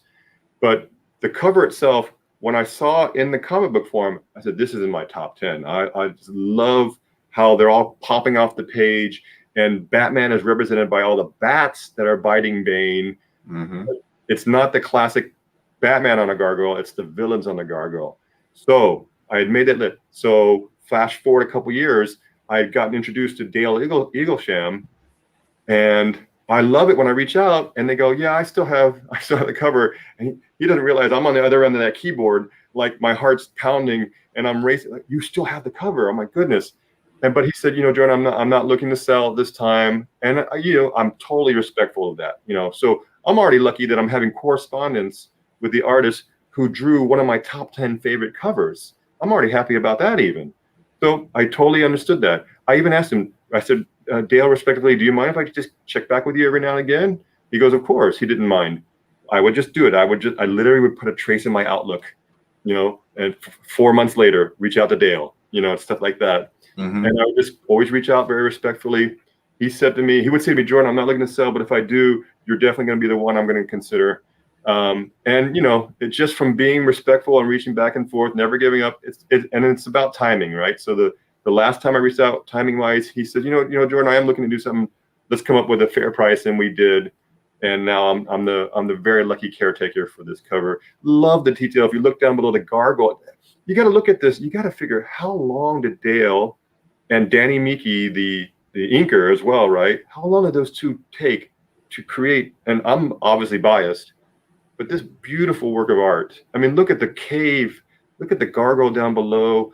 The concept of having Batman represented by the bats instead of actually Batman. Just, you can see why I gush about this art page, this cover. I even love the way I asked Dale to sign and I told him I'm framing this. I told him up front, I'm not flipping this. This is going to be with me for a long, long time. The way he drew that remark of Batman on the top panel there. I have this framed, and I actually placed it in my home to where every time I come up my stairs, I see this every single day. I have to pass by this every single day, and I am enriched by this every day. And of course, I'm being overly romantic, but really that's what art is, right? It speaks to you. But just, and when I look at this, I see I'll purposely focus on a different detail of the cover each time I pass by it. Right, it's a beautiful piece, and you're right. I wanted to show this, and you got to get a scanner. I'm going to say it, Jordan. You got to get it. You got to get a scanner because there's so much detail. You can see it, and you can almost see it. You can't quite get it. Well, this one is worse in the present because it's already framed. It's framed. I can tell. Yeah, there's. Over 40, 50 pictures because of the glare to try and do it. Oh, it was a lot worse than what you're looking at now. But again, Ruben kicked me in the shin and said, Jordan, take some more pride. And he's right. And I took more pride in taking even a better picture of it. But it's behind glass. So that's part of this. Part of my quote unquote excuse. I understand. Yeah. Yeah, see, I was just trying if I can get Well, people can have fun. They can go on the gallery and see it, and see that color popping on there. That's why I put this in my top 10 when I saw all that activity, and again the juxtaposition of the villains instead of actually Batman on top of the gargoyle. That's what stood out for me. And then after I make my list, how many of us have an opportunity that you make a list of your top 10, and now you have an opportunity to acquire from your list? I can't say that. I'm super blessed and super lucky in terms of original art. I'm careful. Look, I'm super blessed. I love my family. I'm so happy in my life with my family. So I'm super blessed and super lucky with that. I do enjoy my job. I'm super blessed. I live in Hawaii. I'm super blessed and all that. I've been able to travel. So I don't want to lose perspective and priorities. When it comes to original art, I think I'm ultra super blessed in terms of the references of original art. Understood. And Mickey did suggest using cam scanners if you're just going to continue to use your phone. Okay. And James Henderson, I picked up a Epson. Let me see if I can actually tell you the model number. I got my pen. Probably not, though. Shoot. You know what? I'll post it to the chat because I actually asked Felix for a recommendation, and he gave me. It's way more than I need. It's a printer, scanner, but it is 11 by 17, and it does a beautiful job, and it's networkable. So I mean, that's definitely my next iteration. And I know Ruben's. I'm sure he's grinding his teeth right now because him and I had a conversation about this, and he's in loving support. He's definitely pushing me to get that scanner. So it'll happen sooner than later. That's for sure. All right, I will. You think they put the model number on the front of this? But they don't. They don't. That's silly. Oh wait, nope. There it is. I found it. It's a workforce. Okay. And and then the number is WF-7840. Okay. So that's the model number. It's big, but if you want to, I mean, it's honestly, I wish I had a Mustang for years too, and it was just never did a good job. This thing is fantastic, and the fact that I could literally have it in the other room because it is net workable. That I don't have to have it in the office right beside me. If I didn't want to, I do. But the kids they dumped their old printer scanner and just use mine now because it prints better and it scans much better than what they had. Yeah, I'm definitely gonna get one.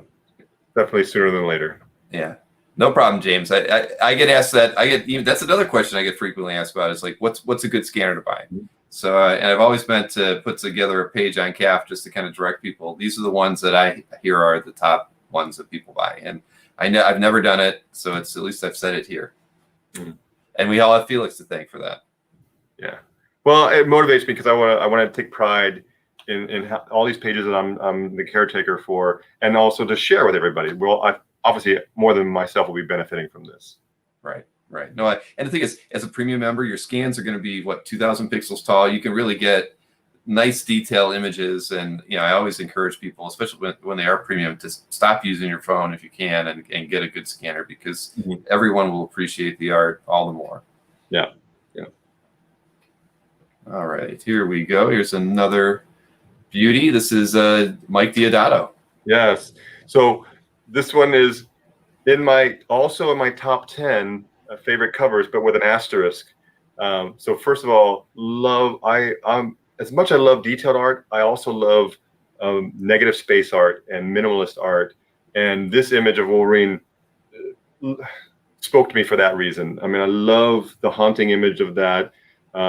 So once I do admit this, once I acquired this cover, I then made an amendment and inserted it into my top 10. So I say that with a wry smile on my face. So it's the newest member of my top 10 favorite covers, but I'll give myself a little artistic freedom in saying that. But the other backstory behind this, and I mentioned this in the beginning of the show, this is the cover that really pushed me over the edge to where I am now just liquidating comics to buy art only. This is the one where I had the opportunity to get this one. And I believe it's Anthony on his site. So again, thank you for Anthony for allowing me to acquire this. But I had to sell my first appearance of Wolverines to raise funds quickly to get this. And I did not look back after that. And it was, to me, I have no hesitation. I'm so happy that I made that decision again, I didn't have opportunity to buy art before, but what I acquired for 30 years in comics, I had fun doing that. And now the new chapter is art. But I am selling off all that. And this is the one that really started me on that, moving away from comics, just getting into art and using the comics that I acquired to fund my art purchases. Well, I think it's a wise decision. Yeah. This is a beauty. Yeah, didn't look back. That scribbling up in the left corner, that's not scribbling. That's actually Daniel Way. I had him sign it. He actually has a home in Hawaii. And he's very active in our community, and he was doing like a crafts fun show. And I actually went up to him with my art pages from the sign, and this is one of them. As well as I met Mike Diodato at Emerald Con 2 years ago and had him sign it a second time. So, and now it's ready for me to frame it because I have all the creators that have already signed on it. Well, scan it first. Yeah. Oh, I'm going to have a bad reputation of this. Yeah. Well, you got an amazing collection, so it deserves, it deserves it. But we won't be mad if you want to get it on the wall before you get a scanner. I won't be mad at you. Well, I definitely, like you said, scan it first and put it on the wall. It'll be easier that way. There you go. And this is a really nice Frank Miller. This is Frank Miller. So totally. Everybody has a bucket list. I wanted to get a Miller Sin City page. I mean, of course, it's a genre. It's not just art. It's not just a comic book. I had and we see Sin City pages come up. Didn't really aggressively go after them. The Miho character does speak to me because the silent assassin in that. So to me, that kind of drove me So the backstory is 4 or 5 years ago. So Mitch, who has Graphic Collectibles website, have him to thank because he's a part of this. So when Mitch was selling some Frank Miller Lance Blastoff pages, I think it was Dark Horse Presents 100. I was drawn to it because that's the first appearance of Lance Blastoff, Frank Miller, and just like a lot of the other art dealers, I'm very, very thankful because he let me do time payments to get them, right? So I couldn't just open up the checkbook and write it right away. He allowed me to do time payments, so I was able to acquire that Lance Blastoff page. So I had that in my collection. Well, sure enough, come forward another 4 years. His name is David. He collects Lance Blastoff pages. So he had reached out to me a couple of times saying, "Jordan, will you sell it?" No, it's only Frank Miller. Okay, Jordan, can I trade you other Frank Miller pages for that Lance Blastoff page? He showed me. They didn't speak to me. Weren't great images of, and there was not really Sin City. It was one of the offshoot stories. So it just wasn't working out. It wasn't really materializing.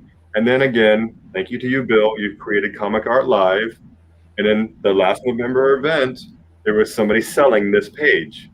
So I quickly emailed David. I said, David, I would trade for that page.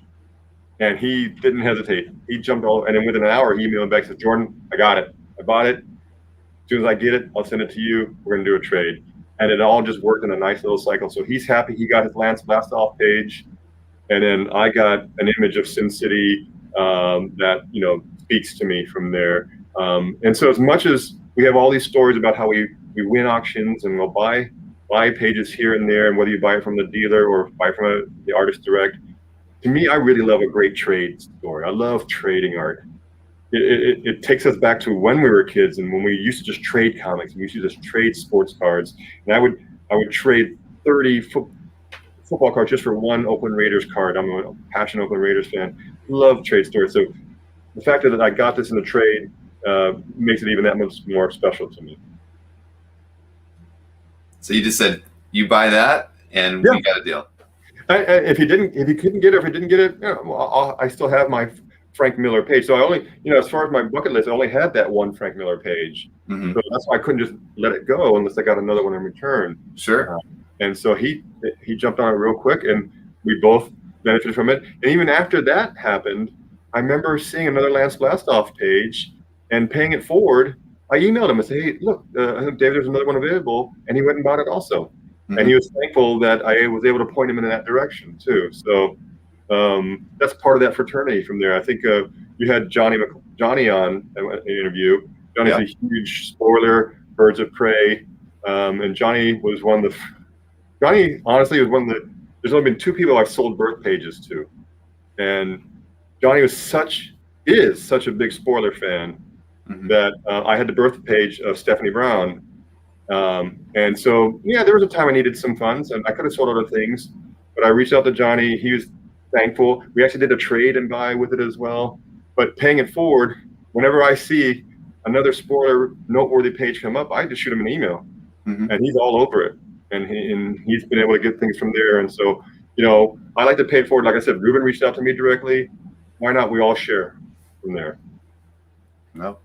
Well, that's what the value of networking does, and being good at it and remembering who liked what. I mean, you're basically making a friend in the hobby for life. If they see a birth page and they don't want it, you're going to be the one that they contact. Well, hopefully, like I said, what goes around comes around.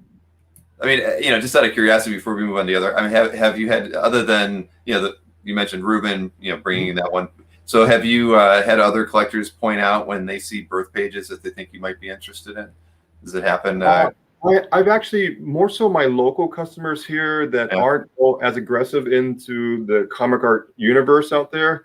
A lot of times when we get together, they're going to point out stuff to me that they saw. And so a lot of my friends, Eric comes to mind, and he'll point out pages to me and some friends from there.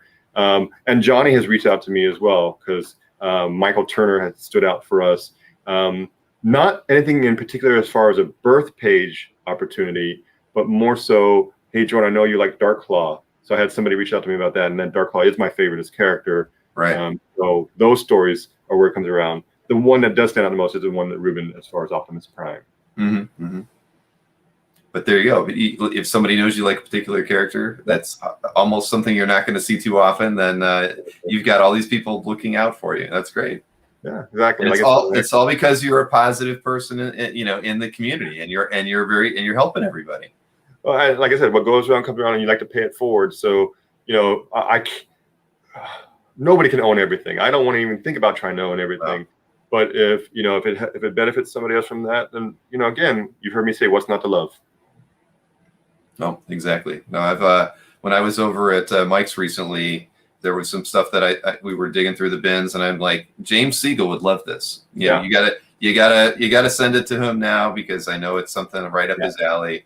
And did the same thing with something for Jason as well. So Jason, don't worry, I'm not sending all of the X-Men art to James or anything like that. But that's what you got to do, right? I mean, when you see something like that, somebody's really going to appreciate, and it's not something that really fits your taste. It's better to get it to the right person. Sure. All right, let's look at a few more pieces. There's all right. Let's see. Here we go. I like this one. This imagery stands out. I think I even wrote it in the description. When's the last time you saw Superman holding a gun? I've seen a lot of images where Batman's holding a gun. Obviously, it's an otherworld story, but that was what stood out for me. Noteworthy-wise, this is the first title page that I was blessed and lucky to acquire. And it's not surprising that I've got this framed. My wife doesn't love it. It's in my living room, but that's a showpiece for me.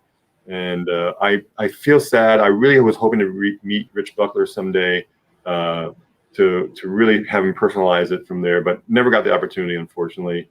But again, this also speaks for me.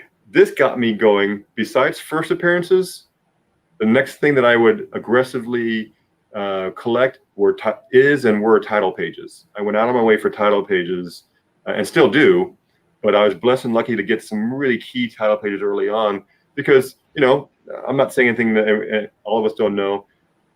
It's a showpiece. It has all the credits. It has a theme. It has a title of the story. It sets up very well. A lot of them will have cover images. Honestly, this has a better image than what's on the cover.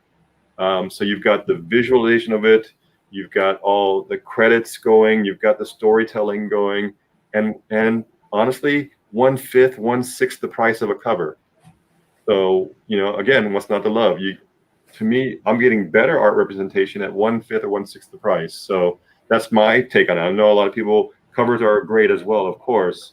But, to me, and I'm sure there's a lot of people who prefer title pages as well. And this was my very, very first one.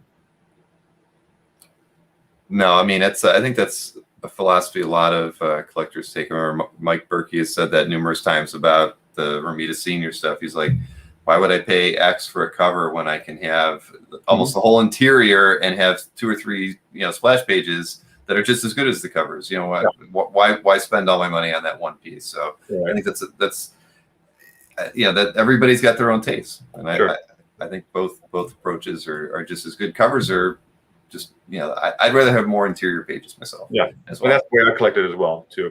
I want to go back to that comment that Timothy had there, how he called out the Giordano inks. Oh, right.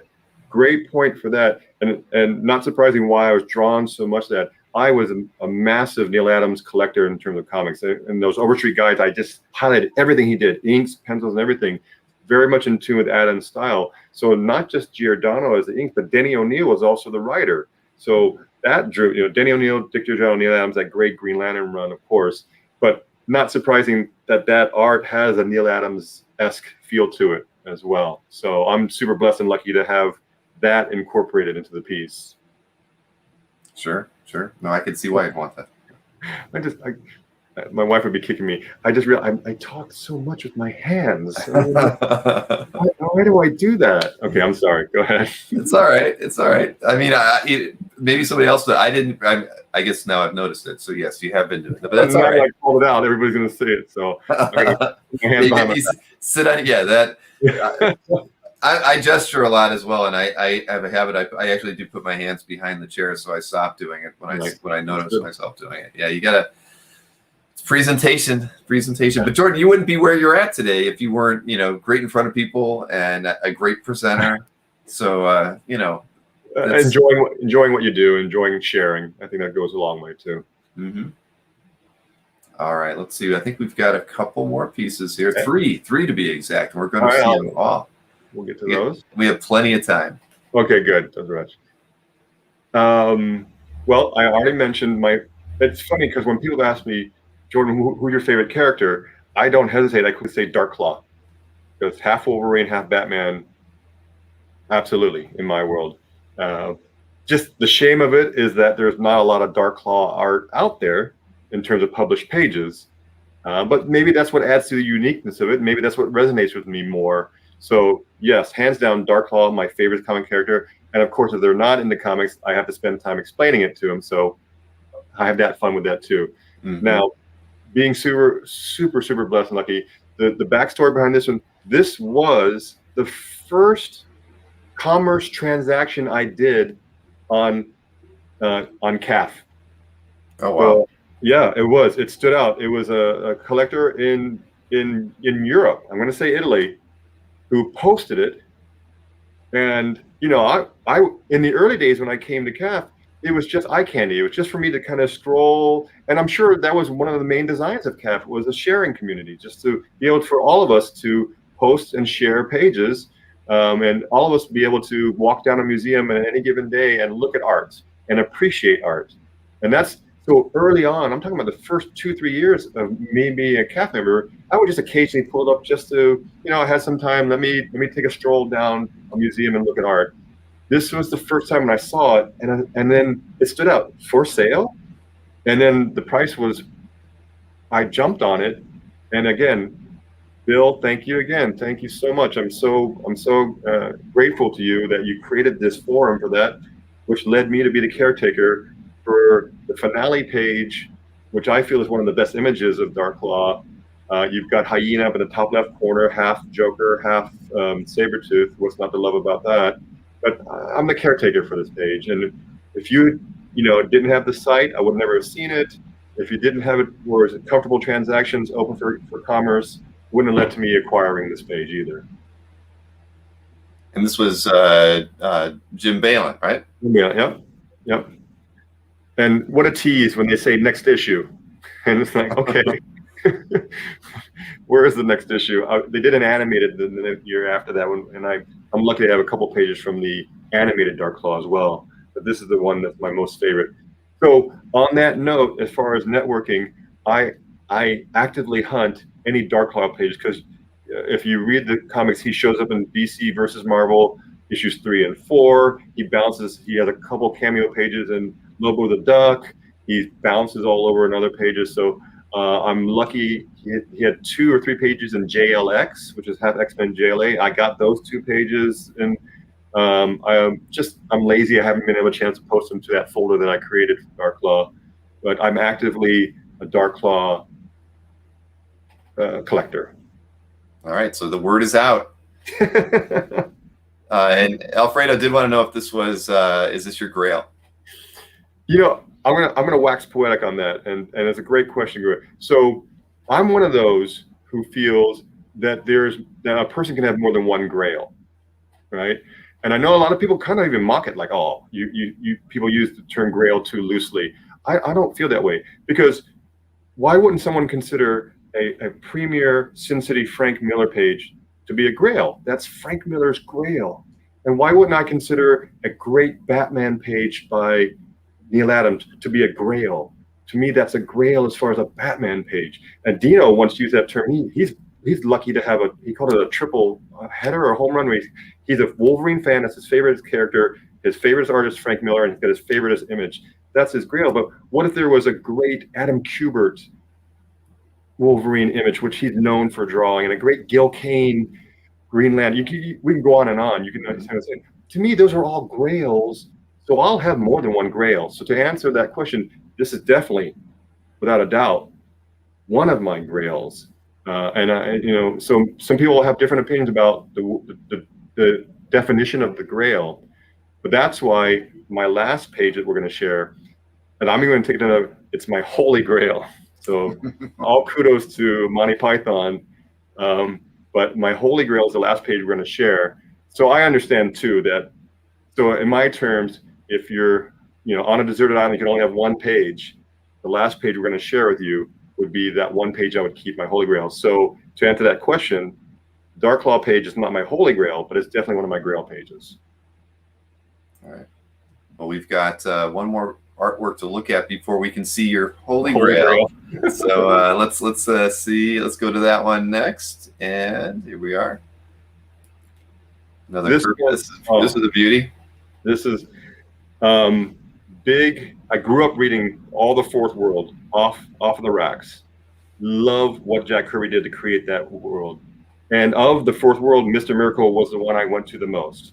So I have been actively searching for, what I wanted to get in terms of a Kirby Fourth World page, because we know they're not cheap, obviously. So that's what's leading me to this. Now, I mentioned earlier how even Heritage would make a mistake. If this was on Heritage, they did not tag this as a first appearance of Big Barda. They tagged it as Mr. Miracle 4. So, hey, if most of us do know that that's the first appearance of Big Barda, but a lot of us maybe didn't. I'm thinking that maybe helped me win this auction for this page. So yes, I got it on auction from there. Little asterisk is whoever I was bidding against, because it was down to 2 people, me and the other person, I had tapped out. I had gone to my absolute last bid. I could not go any further. So if the other person had made one more bid, I would not have acquired the page. So if that other person's out there, sorry, but that worked for me. I tapped, but I got to this page. But for me, first appearance of Big Barda stands out. Love that middle panel there. The imagery of the demon dragon that's surrounding Scott and Barda from there. The cherry on the sundae, and I don't say this lightly, that Jack Kirby signature in that middle panel placed so well, really drove me as well to get it. I mean, I just love the fact that Jack signed this from here.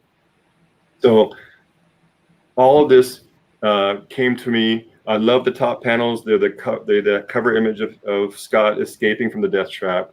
So great historic page, but I'm blessed that not only do I have a historic first appearance page, but imagery-wise and visual, it speaks to me as well. So I'm super lucky to have all that going for me and acquiring this page here. I do want to take a moment, though, and I'm going to run through this list, so everybody bear with me. Here's everybody I have to thank for this. I have Bill and Dino. I have Bill Byers. I have Brian Kay. I have Javier Soto, Justin Manis, Michael Yang, Migs DeCastro, Nikki Five Bananas Barucci, Octavio De La Rosa, Pat Lynn, and Rick Alvarez. Everybody I just mentioned, I have to thank for this, because all of those people I listed off were buyers of my pages from our round 2 of Dueling Dealers. And those buyers allowed me the funds to get to this page. And I really had that in mind. So if you saw both shows, you saw how I was a lot more aggressive with my pricing in the second show. And I even let go of a Jack Kirby page, a New Gods page. I let go of a Charles Vess Books of Magic cover, which would still be in my collection. But because I was motivated to get into that, I was motivated to sell those. And I have everybody to thank on that list. Everybody else who bought those pages from me helped me get to this page. As Carlos Mo just said, it takes a village. and it is, but that's again, that's I love it. Yeah, the approach, because I would never guess that. You never know what people's motivations are to want to sell, but you knew going into it that's what you wanted, and you achieved it, because that wasn't a cheap page. I mean, that's by any means. I do remember that. I followed that auction on Heritage. So, yep. And again, had I not had the good fortune and knowing that I was going to get to that Dueling Dealers episode 2 to get to those funds, it would have been out of reach for me.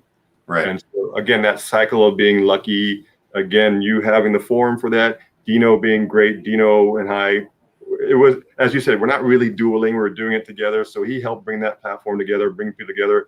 And again, all the buyers that I listed off, thank you to everybody for that. So everybody, I have you to thank for me now being the caretaker for that page. Yep. Congratulations. I mean, because it's tough. Those are when you see something like that, you initially feel like it may be out of reach. So it's wonderful when, for whatever, however it's done, whether it's a Dueling Dealers episode or selling things on CAF or finding that connection that that is still out there from an old contact. I mean, it's great to be able to put those things together and actually get a piece that you really, really know you're going to cherish for a long time. Yeah. So again, super lucky, super blessed. All right, so we are moving on to the Holy Grail. My Holy Grail, and I don't say that lightly. So this, I have a great story with this. So when you show that, and this isn't in your CAF yet, right? No, and well, the reason it's not in my CAF is I don't have it framed yet. So I got to cycle back. I got to get a scanner. I got to scan it properly first before I frame it. But I haven't posted yet because I do want to present it that way, that this is framed proudly. I am going to do not just a typical framing of the page. I am going to put the cover with it and the colored page with it as perspective. There's reasons why I'm going to do that, and I'll tell you the story behind that. I don't normally do that, but I am going to do it for this case. And it's not a cheap comic either, so I'm going to have to tear up a cheap comic. I mean, excuse me. Exactly. Do this presentation, but I'll let you show it, and I'll finish up the story. All right, here we go. So this is the finale end page to Fantastic Four 112. And so a spoiler alert, the Thing, quote unquote, dies in this issue. So I'm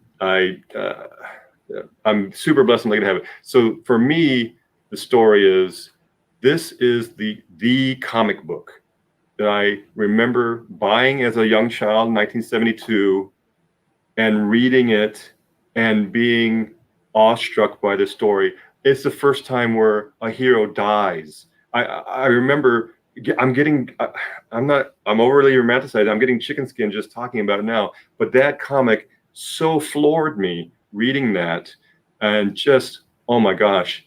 So that was my entire 5th grade or 6th grade. I had that comic. I read it all the time. I'm not exaggerating every night, but I read it so many times. And then even the cover, that classic cover, that black cover with the Thing and the Hulk were fighting, I drew that cover so many times. I traced it, I hand drew it, I put it on my wall. This comic is my childhood. This is that, remember, all these original art pages, they are trips down memory lane. They're nostalgia. They speak to us in so many ways. So that's the comic, Fantastic Four 112. That's my comic of my childhood. So you can imagine when I finally saw pages coming on the market for sale, I'm like, I got to get these. My precious. I've got to have, and we get driven to get pages. So the story gets longer and a little bit better. So this was not the first page from this issue that had come to, and basically they all went to Comic Link. So yes, yeah. So the first batch of pages, there's like 3 or 4 of them from the issue had come out, and it was in an earlier auction. But as soon as I saw those, I go, I got to get these pages. So here's a lesson I'm going to share with everybody. Be careful about selling in advance. It's hard to do. I get it. If you're not super rich, that you have a wealth of funds to go to, but I sold aggressively to raise funds to win a page from this issue in one of the earlier auctions. And I sold pages I didn't want to sell. I had a Neil Adams page. I sold a Deadpool limited series page. All those things come to mind. Silver Surfer pages I didn't want to sell, but I needed to raise funds. And I raised a lot of money. And I said, I'm going to win. I mean, I'm driven. I got to get these pages. And so I'm in it, and I'm bidding, and I know it's me and another guy. And even after all the money I raised, I lost. I did not win. And it's like, oh no. And then he had 3 pages in a row. And after I lost that one that I was focusing on, the very first of the batch of 3, then I didn't regroup. And then the other auctions ended, and I didn't win any of the pages. So I was literally left holding the bag. So not only did I not win any page from this issue of my childhood, but I sold off all these pages in advance, and I don't have those pages anymore. And so, yeah, I got the money from it, but there was a total empty feeling inside, like, oh no, I just wasted that, and I didn't get what I wanted, and I thought the ship had sailed, and I lost out. So next featured auction that Comic Link had, hooray! They listed 3 more pages, this being one of them. So the story is, so this time I emailed Josh at Comic Link, And I just said, hey, Josh, if you don't have any issues and you have no qualms, can you list this finale page last of your 3 pages? No, excuse me. I said, can you list it first? Because in my head, if I don't win this one, I'm going to aggressively go after the other ones. But this is the one I want the most. Josh was super gracious, said, no problem. He did list it first in the auction order. So I'm in there and I'm watching it and I'm ready to go. And I didn't sell off pages in advance, but I had things in queue to be sold in order to gain funds. So just to speed up the story, I'm watching this. I'm at work. We're in construction. I took my lunch break. I went to the side. I'm not going to be bothered by anybody. I'm going to be ready to win this one. I'm going aggressively after it. And I can tell it's coming down to the end. I put in my bid and I won it. So yay, I got a page from my childhood comic. Here's the coup de grace from the story. 2 days after I win it, Josh emails me, and similar story to that Thor Kirby page. He goes, Jordan, one of my collectors, one of my regulars didn't get a chance to bid. He offered me $7,000 to walk away from the page. And I turned him down. But I didn't just coldly turn him down, though. I said to Josh, Josh, go back to the collector and just tell him if he or she has a different page from the issue, one that they don't covet as much, I'm willing to take a different page and we can work out some kind of trade and cash deal from that. But I still needed to have a page from this. This is my holy grail. And I knew it before the auction, and I knew I needed to have that. So I still was trying to extend an olive branch by saying, okay, if the other collector has a different page and wants to kind of work something out, I'll be open to it. I didn't want to just coldly say no to it. Mm-hmm. It didn't really work out. I'm okay. But, how many times can you hear people say, I turned down $7,000 just to walk away from a transaction? But that's how much that page speaks to me. That's definitely my holy grail. If I had to just grab one page to take with me on an island, I'm in an island. I'm in Hawaii. I was going to point that out earlier, but I didn't want to. If I had to take one page and walk outside with, it would be that page. It is that page. So everybody has different pages that speak to them, of course.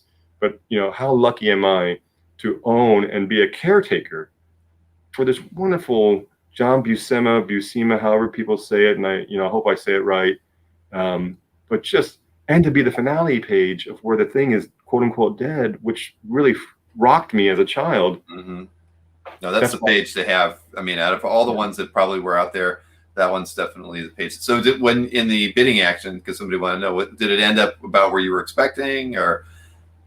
No, it ended up around 5,000 to 7,000 less than my max bid, and I think Josh knew that, and I think that's what Josh probably told the collector it would take to get me off the page. Mm-hmm. Right? And I know he's doing it out of support. It wasn't underhanded by any means. And I have Josh to thank for this. He really took care of me. I've been a long time customer of theirs, so he had no problems listing it first. It really helped me get into the page. We had great correspondence afterwards. But so I think I mentioned earlier in the show, it's a double win. Not only are you scoring a page that you want, but you're getting it at much less than your maximum bid. So it's that definite cherry on top. So that's what happened in this page. Well, congratulations. That's amazing. I mean, I don't know. That takes a lot of courage to turn down money. But when it's something like that, when especially having lost out on those 3 pages in the prior auction, I mean, there was almost no way on earth that you would ever consider taking an offer and then risking losing out again. Yeah, exactly. I mean, maybe if I knew that there was already something lined up as far as other pages, maybe, I don't know. Who knows? But when I look back, it's kind of funny how I didn't hesitate to turn down the straight cash offer for it. Mm-hmm. Right. And that's, it goes to how when we're art fans, if something speaks to us, it speaks to you. And that's why there's no price guide in this genre, because it's what you're willing to pay for it. And in this case, it represented so much to me, and it speaks so much to me that, yes, I do want to be a caretaker for it. I do want to have it as part of my daily life. I want it to enrich me, and it will. And I want to do it right. I want to frame it properly. So I'm going to scan it first, then I'm going to frame it, and I'll take pictures of the framed end product as well.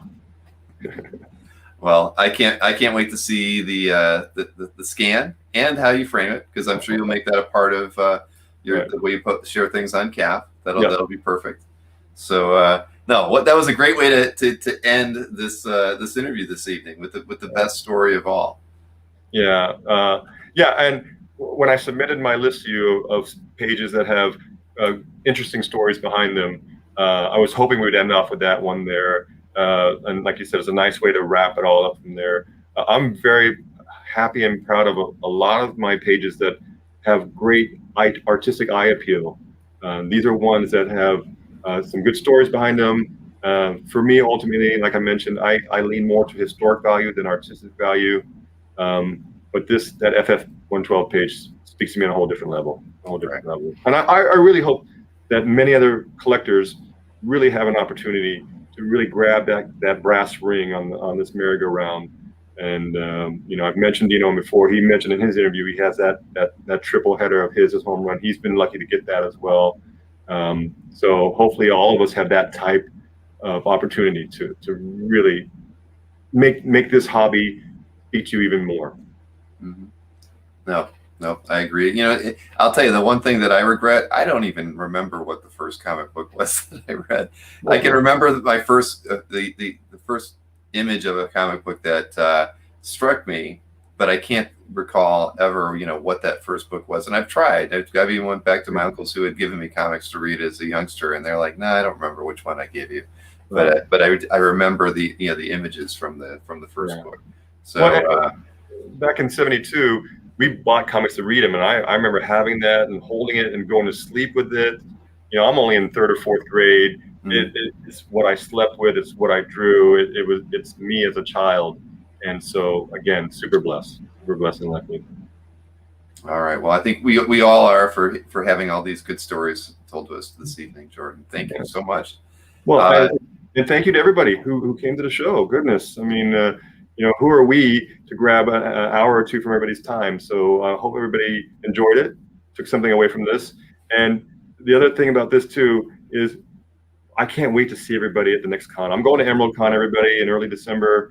Please go out of your way to look for me. We'll have some great stories to share and whatnot. And just this visual, we're able to put faces to galleries, right? That's what Bill's done for us. We're able to put our face to a gallery and personalities to galleries. So, everybody that, I'm blessed I've met Dino. I'm going to be meeting him again in the future. We're going to have some great stories to share. So this is another forum for it. Thank you, Bill. Thank you for making this work too. No, trust me, it's gotten me through the last 15 months or however many months it's been. So I'm looking forward to it. I haven't really decided what my first show is going to be yet, because I don't feel like I want to go to New York just yet. But I think I'm going to wait till 2022 and pick my first show there. But yeah, I can't wait. I mean, I have so many friends now. I just can't. They were always there, but now they're really there. So I can't wait to get out and get to hang out with people in person. Well, and Dino and I were talking to Bill about this. We're saying, hopefully, we get to a show that they have those meetups. Hopefully, we can create a original art meetup, and I'm sure a lot of us will quote unquote recognize each other and have a good time with that as well. I agree. But all right, so we're going to call it here. We just hit the 2-hour mark. So that's, like I said, 2 hours goes by really fast when we're talking about something we all love. So, but I'll be on tomorrow evening doing a CAF update. I hope anybody who has the time on a Friday evening still can pop on and chat with me, because I've got some ideas about what I want to do with the channel for the next 12 months, and I want to get everybody's feedback on that and thoughts as well, because this is everybody's show, like I've always said. So I want to make sure we're doing what everybody wants us to do. And then, of course, July 12th will be the budget affordable art show that Jordan will be doing with Anthony, which is going to be a lot of fun. And I hope that is a springboard for future shows just like that, where we can present really affordable artwork to everybody that, because like you said, Jordan, there's so much beautiful artwork that is at the $500 price point or lower. And there's no reason why we always have to go and try to hit the high price point. So I'm looking forward to it. Optimistic too. Yeah, me too. All right, everybody. Thanks again, and we'll see you soon. And just so everybody does know, there is no Sunday show, collector show, because of the holiday. So we are taking the Sunday off, but we will have a show the following Sunday for certain. Yeah. All right. All right. Good.